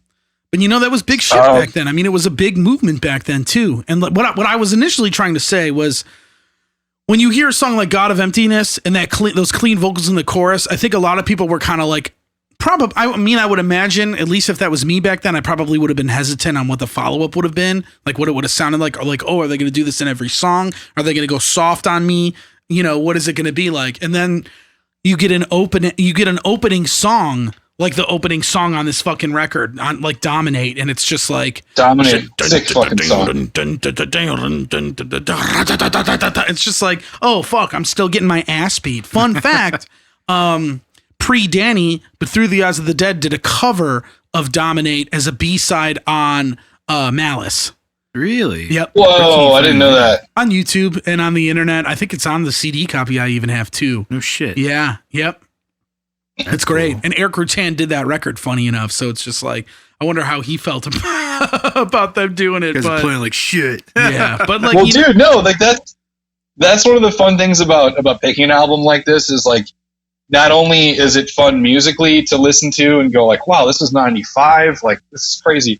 To really think about the historical context of where the band was and where death metal really was at this time. I mean, yeah, it's like if you were to take like a big 3 or a big 4 of death metal in the 90s, like Morbid Angel would definitely be in there. Yeah. And you know, they've had like a pretty fucking interesting career. And I think that, you know, I want to ask Bill, because you're over there fucking not saying anything. Did you hate the guitar tone on this album, dude? What are you doing, man? Did you feel any feelings at all about the guitar tone or the guitar playing on this record? No, I liked it because it felt like such a time capsule of an album. Like, I heard it, like, I've never listened to this album before, mm-hmm. and I think that the single Where the Slime Live? Yeah, like when that came on, I was like, oh, I know this, and I don't know why, but I must have heard it from previous band members or something. Yeah, it's a pretty big song. I was in a band where 2 dudes were like huge into Morbid Angel, like loved them, and I never got into it, but I know I had to have heard some stuff because that song sounded familiar, but it's cool. Like it sounds cool, especially for what was that 95? Mm-hmm. Like that's insane. Like it sounds awesome. Yeah, like, I think it still kind of holds up too because of that. Oh yeah. But yeah, it was fun to hear. But like it's same thing. It was just like getting pummeled over and over again. That it just kind of like I was like, all right, I need a break. Let's switch over to another one and sure back and forth. Yeah. I mean, they're definitely. I find like I think out of all these records, this is definitely the most varied, just because of like, you get a song like Dominate, and then you have a song, and Dominate's like I think the shortest song on the album. It's under 3 minutes. And I was gonna say that it's super dynamic. Yeah, and then immediately following it, you get this slow, chunky "Where the Slime Live," and it's just like, whoa, this is cool. I'm going from real fast ass beating to real slow ass beating, and it's just so. And the weird vocal effects that David Vincent has going on during like the verses of that shit, it's just so sick, dude. I mean it's a more dynamic album than the Vitriol. And then Inherent Disease for sure. I mean, definitely. But I brought up the guitar tone thing because it's Morbid Angel, and because it's like, they're in addition to being the pioneers of death metal, have always kind of had like an odd, like off kilter guitar tone. Like, I think the signature rhythm tone is like a rat going into a Marshall JCM 900. Yeah, it's very like kind of dark sounding, except for when like the leads are happening, and then it's very like ridiculously heavily distorted. And Jason, I brought up the album after this, which I'm still drawing a blank on what it is, because I think it's the one right after this. So I have toured with this band called Withered, who toured with Morbid Angel in 2017 when they were on their newest record, and those guys alerted me to the wacky ass shit that Trey Azagoth, the sole original member of that band, the guitar player, does to get his tone. Oh, all kinds of crazy shit. He runs a rat into a Marshall, whatever. Like, that's unconventional for death metal. But when I was doing research about this album or about the band in general, and you can't hear it on this album at all, unfortunately, but for lead guitar tones especially, he's got these three different techniques that I'm going to talk about. One of them is called the wind rift, right? And what that is essentially putting a box fan in between the guitar cab and a microphone. Okay, so and they do that. They do that. Yeah, we saw them do that live. Yeah, that's awesome. The other is called the expositron, which is a similar thing with a like metal bowl. And then there is, last but not least, the anti-vacuum culture technique, which is described as a glass bubble with a microphone in it. Like a fishbowl. Which is really, literally a fishbowl. Yeah, I remember that they too. Stick a microphone in. Yeah. Interesting. And I was just bummed when I was reading about this stuff that there's none of the leads on this album feature any of that technique. That's like later. That's like the next album or the album after. Yeah. But I was just like, man, like, it's so cool and so strange and nonsensical at the same time. Yeah, how do you guys feel about anti-vacuum culture? I'm into it. Me too. I don't even know what the fuck does that mean, dude. What? Anti-vacuum culture. I believe that is a Trey-ism because dude, Trey's fucking nuts. He's insane. I didn't meet him. I didn't meet him at that show, but I was standing around probably when you were talking to him. Yeah, me and Danny were talking to him. There's a very famous interview of him on Headbangers Ball, like an episode when the Quake game series was coming out, and he was just talking about how much he loved Quake and shit. And like, this guy? We could look it up. He's an older guy now. I mean, he's got to be like in his 50s, I want to say, or 40s, but he's still. He doesn't look very old. He's got maybe some wrinkles here. He's 55. Okay. Yeah. Wow. He was a sweet dude when I met him. He was very like off-putting, at least a little bit, because he seems like socially awkward and shit. And but he's kind of like, I mean, Trey's kind of like he is Morbid Angel. Like he's the longest running member. He's been in everything. Yeah. And like there's often a divide because after Domination, Eric Rutan left and David Vincent left. I don't know what happened. I don't know too much of the personal history as if they left, they got kicked, or if he got kicked out or what. But they got Steve Tucker then, and they did Formula's Fatal to the Flesh, and they did Gateways to Annihilation with him, which is my favorite record, is Gateways to Annihilation. Really? That's the one I'm most familiar with. Yeah. Because when that came out, my drummer at the time was like all about it because there's a sick drum solo on there. Oh, yeah.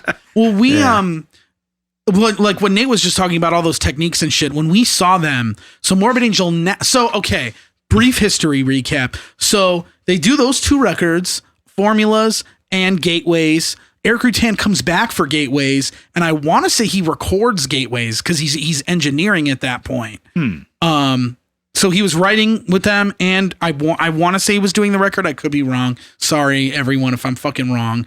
Yell at him in the comments. And then they did another record called Heretic with Steve Tucker, and then they stopped for a long time, and then they came back.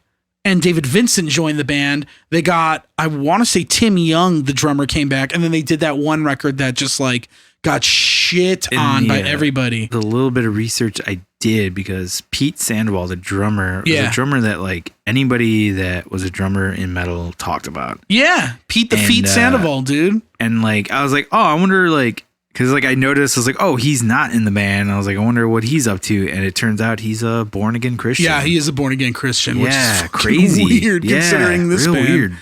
But you know, hey man, whatever. He was a killer drummer, man, and Tim Young was a great replacement. But then they did that record, and it just did so bad. Eluvid Idvitus Satan. I'm saying it wrong, but it was that record. You remember that when that came out, Nate? And like, it was just like.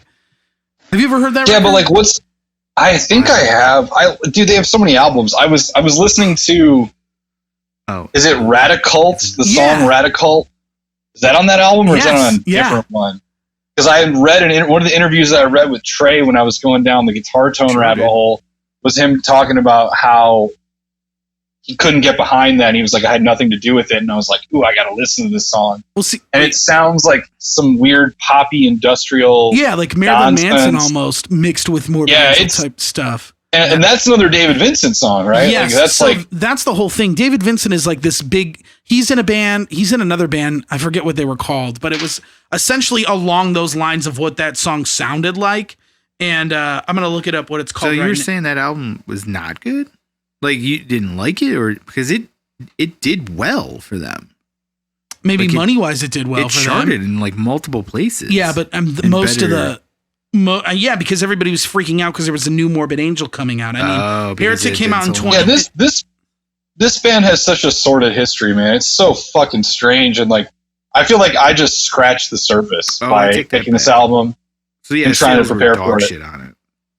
Because I also like Steve Tucker's vocals, and I'm like, well, shit. Maybe the reason why like Morbid Angel's been so huge forever is really just because they've had good death metal vocalists who also happen to be into like weird other shit. Yeah, he was in a band called the Genitortures, and they were like one of those like I don't even know how to describe it, but it's a very like industrial-esque like type of band, and I think a lot of that influence bled into that album because there's a bunch of straight up death metal songs on the I record, whatever it's called. And I like those songs. They sound great. And David Vincent sounds good on them. Everything sounds cool. But yeah, that record it's so like hit or miss. Like there's a cool song and then there's something so cheesy on the next song where it's like, what is going on? Like just not good. It's not good. And, they toured for a long time. I saw them touring on that album. Technically, they headlined a Summer Slaughter after it came out in like 2014. That album came out in 2011, I want to say.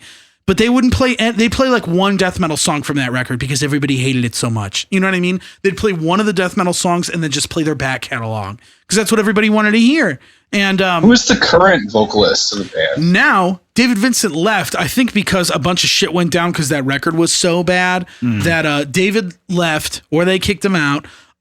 Tim Young left. There was some beef that happened with Trey and David because now what ended up happening was Tim Young left on drums. David Vincent left. I want to say even maybe the bass player left, or I think the bass player left too. And Trey was like, I'm doing this shit my way again. He got Steve Tucker back in the band, the guy on Formulas and Gateways, got a new drummer, got a new bass player, and then they did this newest record, Kingdom's Disdain, which I love. One day I would love to talk about it on this show. Dude, I listened to it a little bit, and Eric Rutan produced it, right? Yeah. guitar tone is fucking weird. Yeah. Even for this band. It's like, it's a fan. I started this with talking about guitar tone, and I was like, they have like a unique thing, but it sounds like what it is. But for Eric Rutan to make the record, and he was in the band, and for it to sound the way it does, I'm like, damn, like he really just fucked it, man. Yeah, I mean, Formulas and Gateways are like, I think some of the most experimental Morbid Angel records, and that's when like Trey started using all those weird techniques and shit. And when we saw them, it was Formulas, I think. Yeah, when we saw them in 2017. Was that the year you said it was? Yeah, it was 2017. Yeah, it was probably later in 2017. We saw them summer. Yeah, it was in the summer. Like we saw them, and the thing that they were trying to do on this tour was like they wanted to honor those records because Steve Tucker was back on tour with them. So like they had been playing everything minus the Steve Tucker records because David Vincent was in the band, and he wouldn't do any of their songs. I don't know if that was his choice or what it was, but probably they didn't. And then but it was cool because I'm like, oh, I love Formulas and I fucking love Gateways. Like I've been dying. Like I saw Morbid Angel once. They play nothing from those records. And I was just like, well, now I really want to see like these songs. So it was awesome because their whole set was like a couple new songs because Kingdom's Disdain was not out yet, I don't believe. And then Formula songs and Gateway songs. And it was the shit. It was so sick. I got to see all these songs. Like they played I, which is a really weird song, but it's super sick. But, yeah, I mean, I want to say Domination kind of like instilled, like you had those weird like dreaming and melting, and then the 2-minute like JRPG soundtrack on like Caesar's Palace. Like they really started experimenting more with those sound textures and shit. And like I think it sounds like a cheesy horror movie or JRPG game, but like it's fun, you know? And I think it really makes a lot of sense as far as the direction that they headed in after, because I think that Morbid Angel sits in a really weird place because not only are they one of the most revered like old school death metal bands from like that classic era, Florida 90s, but they were just really weird. They were weirder. They're weirder than Cannibal Corpse. I mean, they're way weirder than Deicide. They're weirder than Obituary. They're definitely, I would definitely probably say they're the most experimental old school death metal band. They're way weirder than Suffocation ever was. And I like the fact that they've always stayed that way. And Domination is just like, to me, I don't know, because I'm not a Morbid Angel vet, so to speak. Like, I don't know song for song. I'm not familiar album to album. I'm not like the biggest, like most of the shit that people like from Morbid Angel, like Altars of Madness, the first couple records, like I'm not super familiar with those as opposed to like Domination, Formulas, Gateways, and Onward. Because I like those records. When I got into Morbid Angel, it was after Heretic was the newest album that was out at the time, and that came out in 2003. And I like that record. I still like that record. But yeah, I'm glad we picked this one. I'm glad you picked this one because I just think there's so much variance on this record and it goes into so many different directions. It's just really fucking cool. And I had so much fun listening to it. Like, I think I had the most fun listening to this album out of all of them. Just because it was like, I can't even tell you the last time I listened to Domination and then I listened to this and I was like, well, what the fuck? This is so sick. It was just a lot of fun. Sorry, I'll stop ranting now. Hey, I'm glad it was fun, man. I'm glad I picked it. Yeah, me too. I'm glad you picked it too. Caesar's Palace might be my favorite song too. I had a couple other things in mind. And it's funny you brought up the horror movie thing because I totally feel like that. I think especially with Caesar's Palace. Yeah.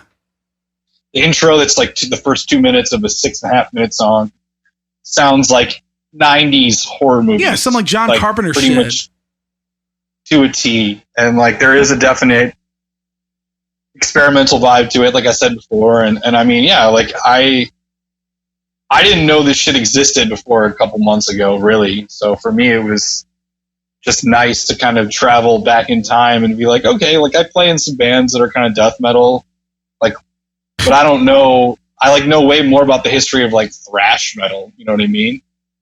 Yeah. So it was nice to kind of go down that road. And, like we didn't really talk that much about the drumming other than Pete Sandoval being a born again Christian. But like, I had pretty mixed feelings about the drums on this album. I got to say, like, there were times when I was like, oh, this is like really sick and really awesome.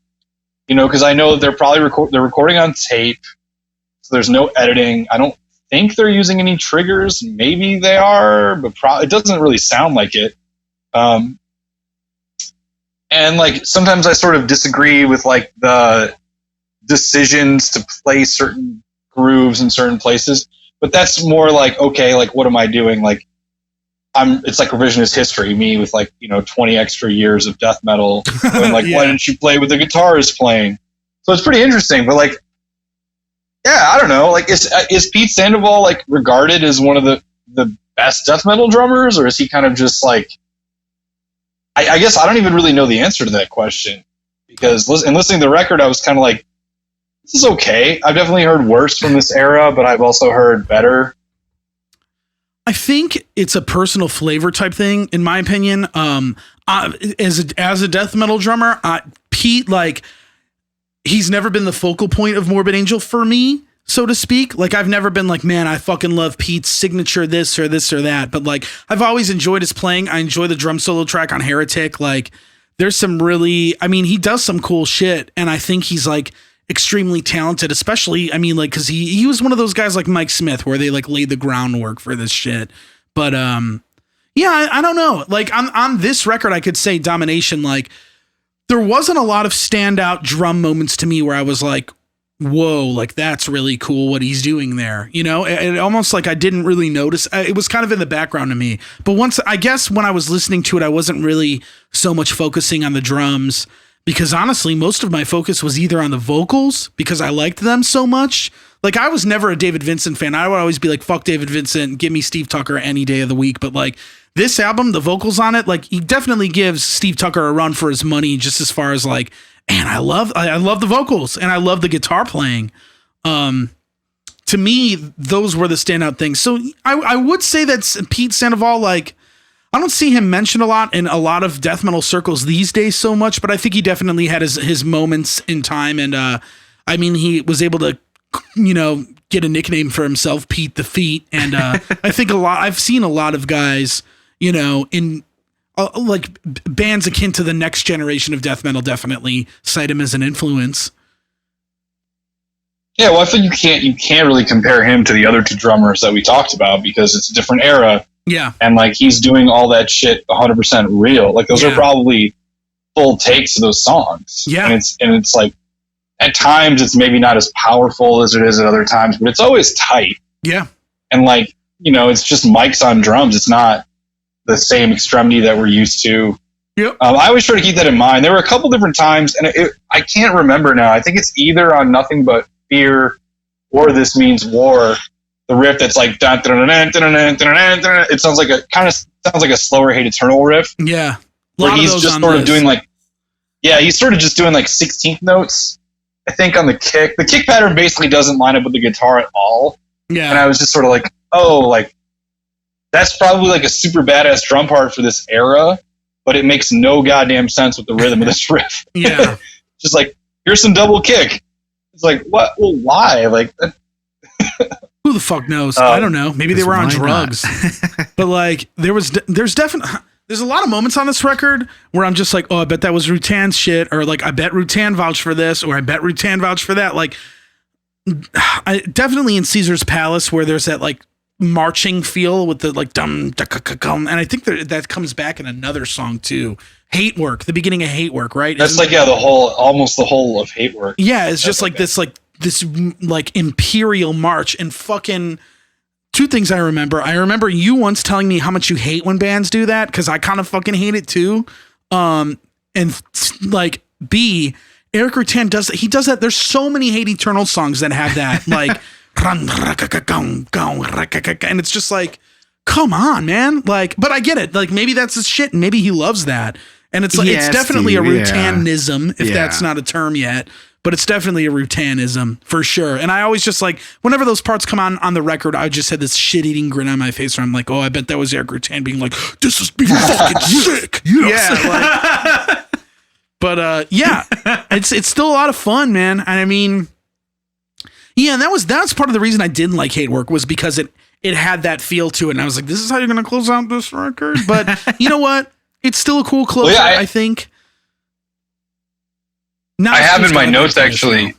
The album could have ended at Caesar's Palace. Yeah, you know what I mean? Like, I think that the song Inquisition is cool, but like Dreaming is an interlude. Hate Work is interesting, but kind of like, what the fuck are you doing? Like, replacing death metal drums with orchestral drums. And it would have been, I think maybe it would have been more of a classic album for them if it was only 8 songs. Like, I don't know. That's just I mean, I think once again, that was just like a really good example of them really crossing that threshold between being like your standard old school death metal band and then just being like, let's do something different. And I mean, I think just like, I don't think I used to be this way, but I feel like now, at least as an adult, like I usually always go for, like a band, like a legacy band like Morbid Angel. I always enjoy the records that are more experimental and the songs that are more experimental, just because it's more, I don't know, it's fun to me. And like I still feel like to this day, like a lot of these old school revival bands are not getting that feel. They're not getting. I still don't get the same energy as I get from, like, I would argue that Morbid Angel is probably my favorite old school death metal band. Just because of their experimental nature and just their vibe overall. Like, I love it. Does Gorguts count? Gorguts probably doesn't count. No way. They were making albums during this era, then that were very experimental. Yeah. I don't think they count. Yeah, one of these damn podcasts, I'll pick a Gorguts album, I'm sure. Yeah. I've been trying to stay away. Obscura on it. Obscura? That's the only one I know. That's the album. The album? Obscura? Yeah, we could. I thought about picking that too. Bill, that could be your pick for next time, but you would have to actually be stoked to listen to it. I'll be stoked to listen to that. Dude, you gotta listen to these albums all the way through, man. If I'm listening to these new metal records, I got far. It's bullshit, man. It's bullshit. Yeah, but I'm listening to the music that you want to fucking do. I was gonna say that about new metal. Like, when I listen to your new metal thing with Eddie, I'll at least try and check out every album. Most of the time, I really, really hate it, but I'll at least want to check it out to know what you're talking about.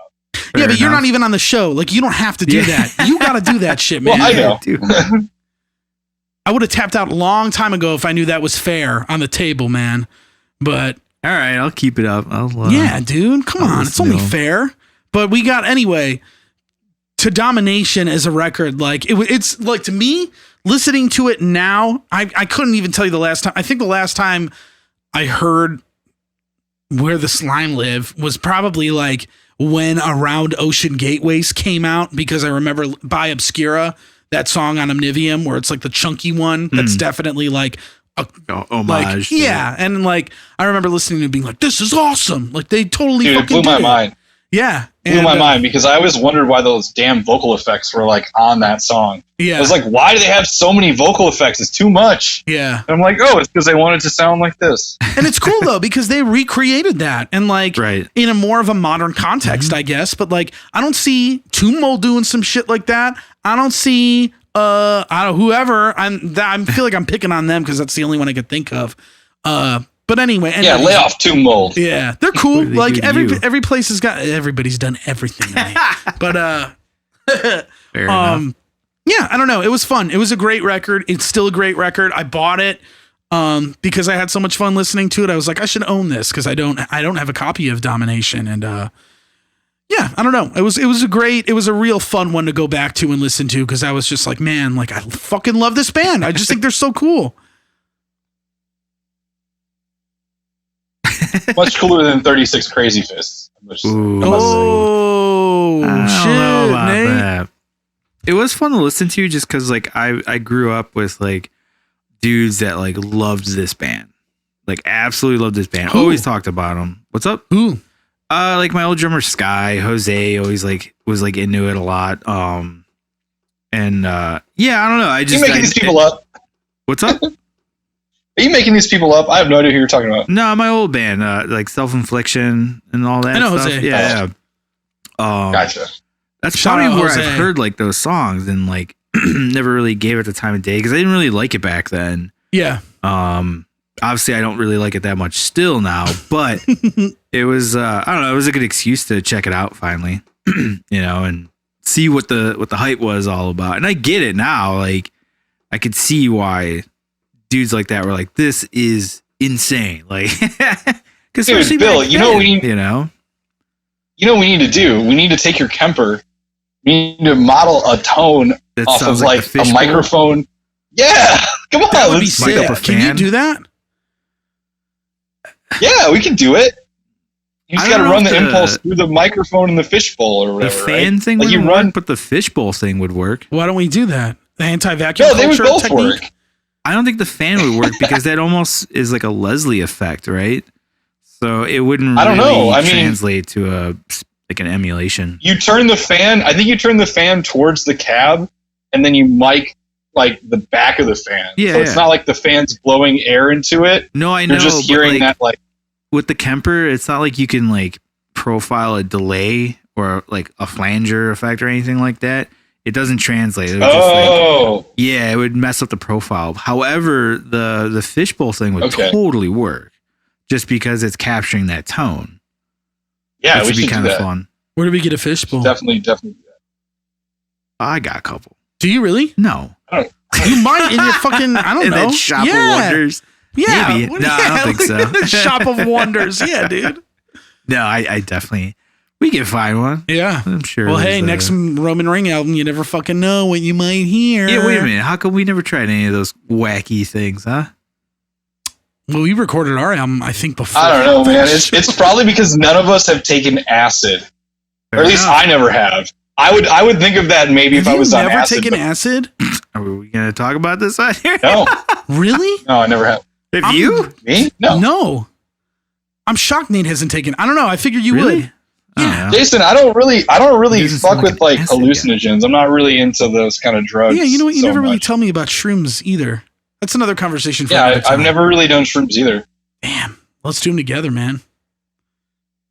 I would be open to that, but I don't think during the COVID pandemic is the right time. Yeah, that's probably People true. Too stressed Well, Well, out. we like could that. listen to only Visceral Transcendence on repeat on shrooms too. So all we hear is You That get could an be isolated fun. vocal track Uh-huh. of just that. damn. Are you smoking that That could ganj, Nate? Yeah, I just took a little hit off of a pen just to honor your Woo. assertion about me taking LSD. But I already talked about my album. We already talked about all our albums. Yeah. I already peed. We're good. Hell yeah. Nice. Cool. Well, any other thoughts on this record, Nate? Man, I guess I pretty much touched on everything. I mean, I really wanted to talk more about the guitar tone, but because all this shit with the bowl and that's all later Morbid Angel. The guitar tone on this album really is just your straight up rap into a Marshall, which also I think they play 7 strings, which I never would have really guessed. Oh, I think they really? play 7 strings, half step down, so it's B flat. Yeah, Huh. I read that somewhere. I don't know if It's they probably another- did on this record and Onward. I know. Yeah. They don't always. Apparently, sometimes they play 6s, sometimes they play 7s. It just depends. Depends on whatever Dr. This album, Trey I think, was- wants. Yeah, I think this album was all 7s, and I was like, oh, I didn't realize death metal bands were using 7 strings in the 90s. I just didn't know that. Yeah. Yeah, that's kind of cool. Because Korn, I don't know when Korn's first album came out, probably was it 92 or something? Just knowing what I know about Korn's thing, and they were like, oh, like Monkey knew about Steve Vai, and that was why we got Yeah. 7 strings, and that's why everybody was doing that in nu metal. And I would assume that the same thing kind of happened with death metal, and I never knew about it. Yeah. Yeah, the lower you go, the more brutal it gets. Everybody knows that. That's I why I'm always guess, like, let's yeah. tune a drop Q. Ugh. Drop Q. One day, maybe. When it's Yeah, invented. maybe one day. Next album. Okay. After the one we're working on. Well, sweet. We talked about some cool death metal. You had your Inherent Disease. We had your Vitriol. We had some Morbid Angel. Yeah, shit. I mean, It was a good point that you brought up. That was from 3 different decades. Oh, yeah. Which was great that it worked out like that. 3 very different releases too. I mean, honestly, while yes, they're all death metal, they're all pretty different from each other, when you listen to them like that. Cool. Like the evolution of death metal, Kind of. Well, it's just crazy. All unlistenable for Bill, yeah. but all good. About 75% listenable. Well, next time we'll pick out some softer hits. You can do some easy listening death Dude, metal. I'm gonna start picking shit that you can't even hear an instrument. It just sounds like the Bert and Ernie band? Last Days of Humanity. Yeah, I would not pick them. Really? Do you listen to that band? Yeah. Oh, okay. I like a couple of their records. No, because that band's too much. I don't want people like. Oh, really? Like that's a band where extreme. Like their album covers are like all actual pictures of like dead bodies and shit, and it's just like, whoa, that's not safe for your kid to be looking at. You know, they got to learn at some point. Yeah, but I mean that's like death grind, fucking wild, gore grind. You want to hear a whole record like that? Oh, well, can I just watch the Bert and Ernie video over and over again? I don't know. Yeah, but the thing is, like, you got to. I think the releases are on Spotify. So, but I'm not picking them anyway. Fair enough. Yeah, I don't know what I'm going to do next. I have a couple ideas. I kind of want to pick another Morbid Angel record, but I don't know if I want to do that right away. Yeah, we'll see. We'll see what's up. I got some ideas too. Hell yeah, Nate. I have none. Well, sweet. Thank you for coming on again, Nate. Thank you for doing this episode with us. It's my pleasure, man. I love your podcast. I love it when I get to be a guest anytime. Please invite me. Of course, I'll man. join. Only a matter of weeks until you're back on here again. The listeners, thank you for listening. Tell us what you think about these records. Like, you know, what do you think about Morbid Angel? What's your favorite Morbid Angel record? What do you think about Vitriol? What do you think about Inherent Disease? Did you even know about them? Did you even know about them before this episode? Yeah, sound off in the shit and fuck yeah. Thanks for I'm doing like our plug preemptive good. plug. I like that. Yeah. Anyway. Well, I got plugs actually. I do. Plug it. Go for it. I got two of them. So the first one is my band Immortal Bird. We just had our anniversary. I guess when we're airing this now, it'll be a week after. But our album came out on July 5th of 2019. The album Thrive on Neglect, and we just had that. And so I encourage everybody to listen to it if they haven't already, and hell yeah, celebrate that with me. And also, my band that was a precursor to Roman Ring, Small Town Murder. We now have probably our best release. I don't know, an EP that we released in like 2007 called Appendages is now available on Spotify, and I believe Apple Music, Google, and all kinds of streaming services. So if you want to listen to that, it doesn't really matter if you do, but it's out there if you want to hear it. Dude, it's so funny because I've been seeing people post like in that like Midwest hardcore metal scene group. 2000s, early 2000s group. Yeah. Somebody posted like the record and everybody's like, man, I wonder what those guys are doing now. And I'm like, oh my God, it's in Roman Ring. And I'm like, why'd you say something? I didn't because I didn't want to be like, oh, check out my band that Nate's in that we became. I did that for. Did you do that? Because Alex, your buddy. Oh, yeah, who's been on the show. He like posted it. Yeah, was like, isn't this sick? And I was like, hey, just so you know, like, yeah. Hey. And somebody was like, oh, the drummer's sick. I was like, drummer's in this band. Like, check it out, man. And like, yeah. Oh, did you do that? Yeah. Maybe I saw it after the fact or before. I didn't see it in that page.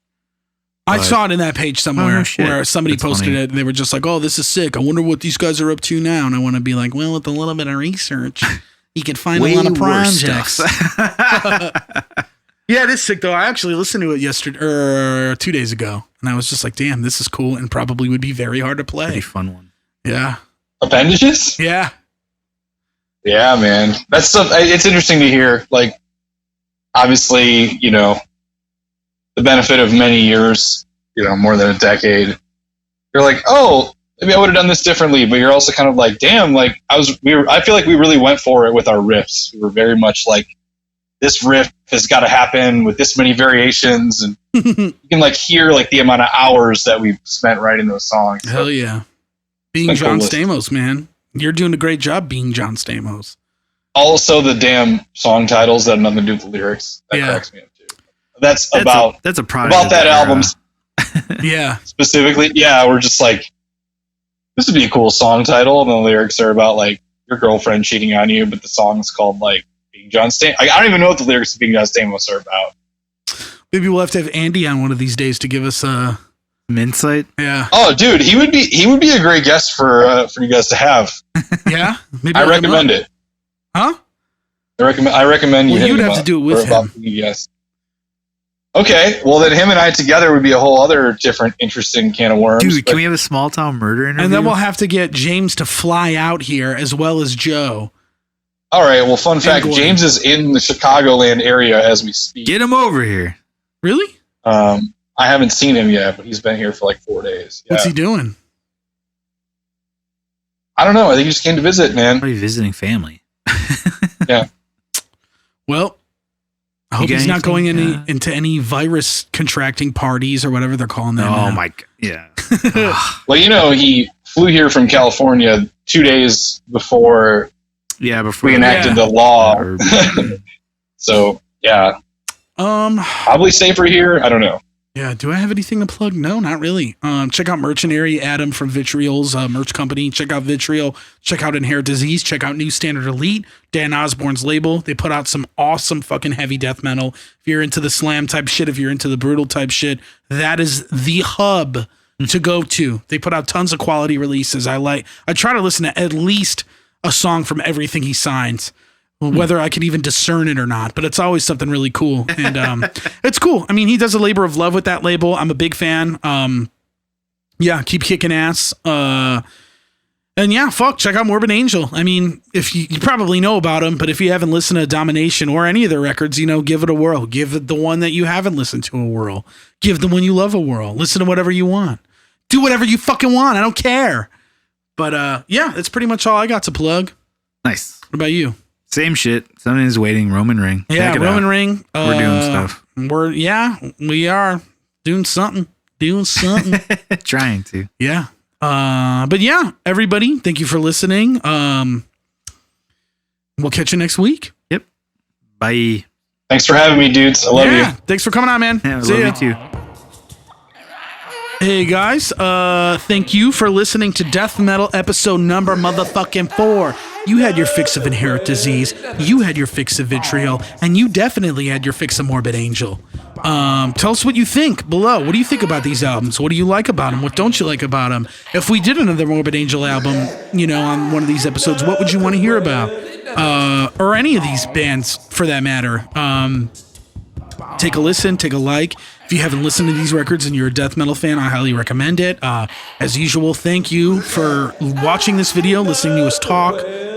We have reached over 100 subscribers, so we have a motherfucking YouTube link. That is youtube.com/nothings4no1 podcast. Just nothings for no one. Just nothings for no one. I had to ask Bill because I don't know our own fucking link. Yeah, thanks for listening, guys, and we will be back at you next week. Thank you very much, and bye.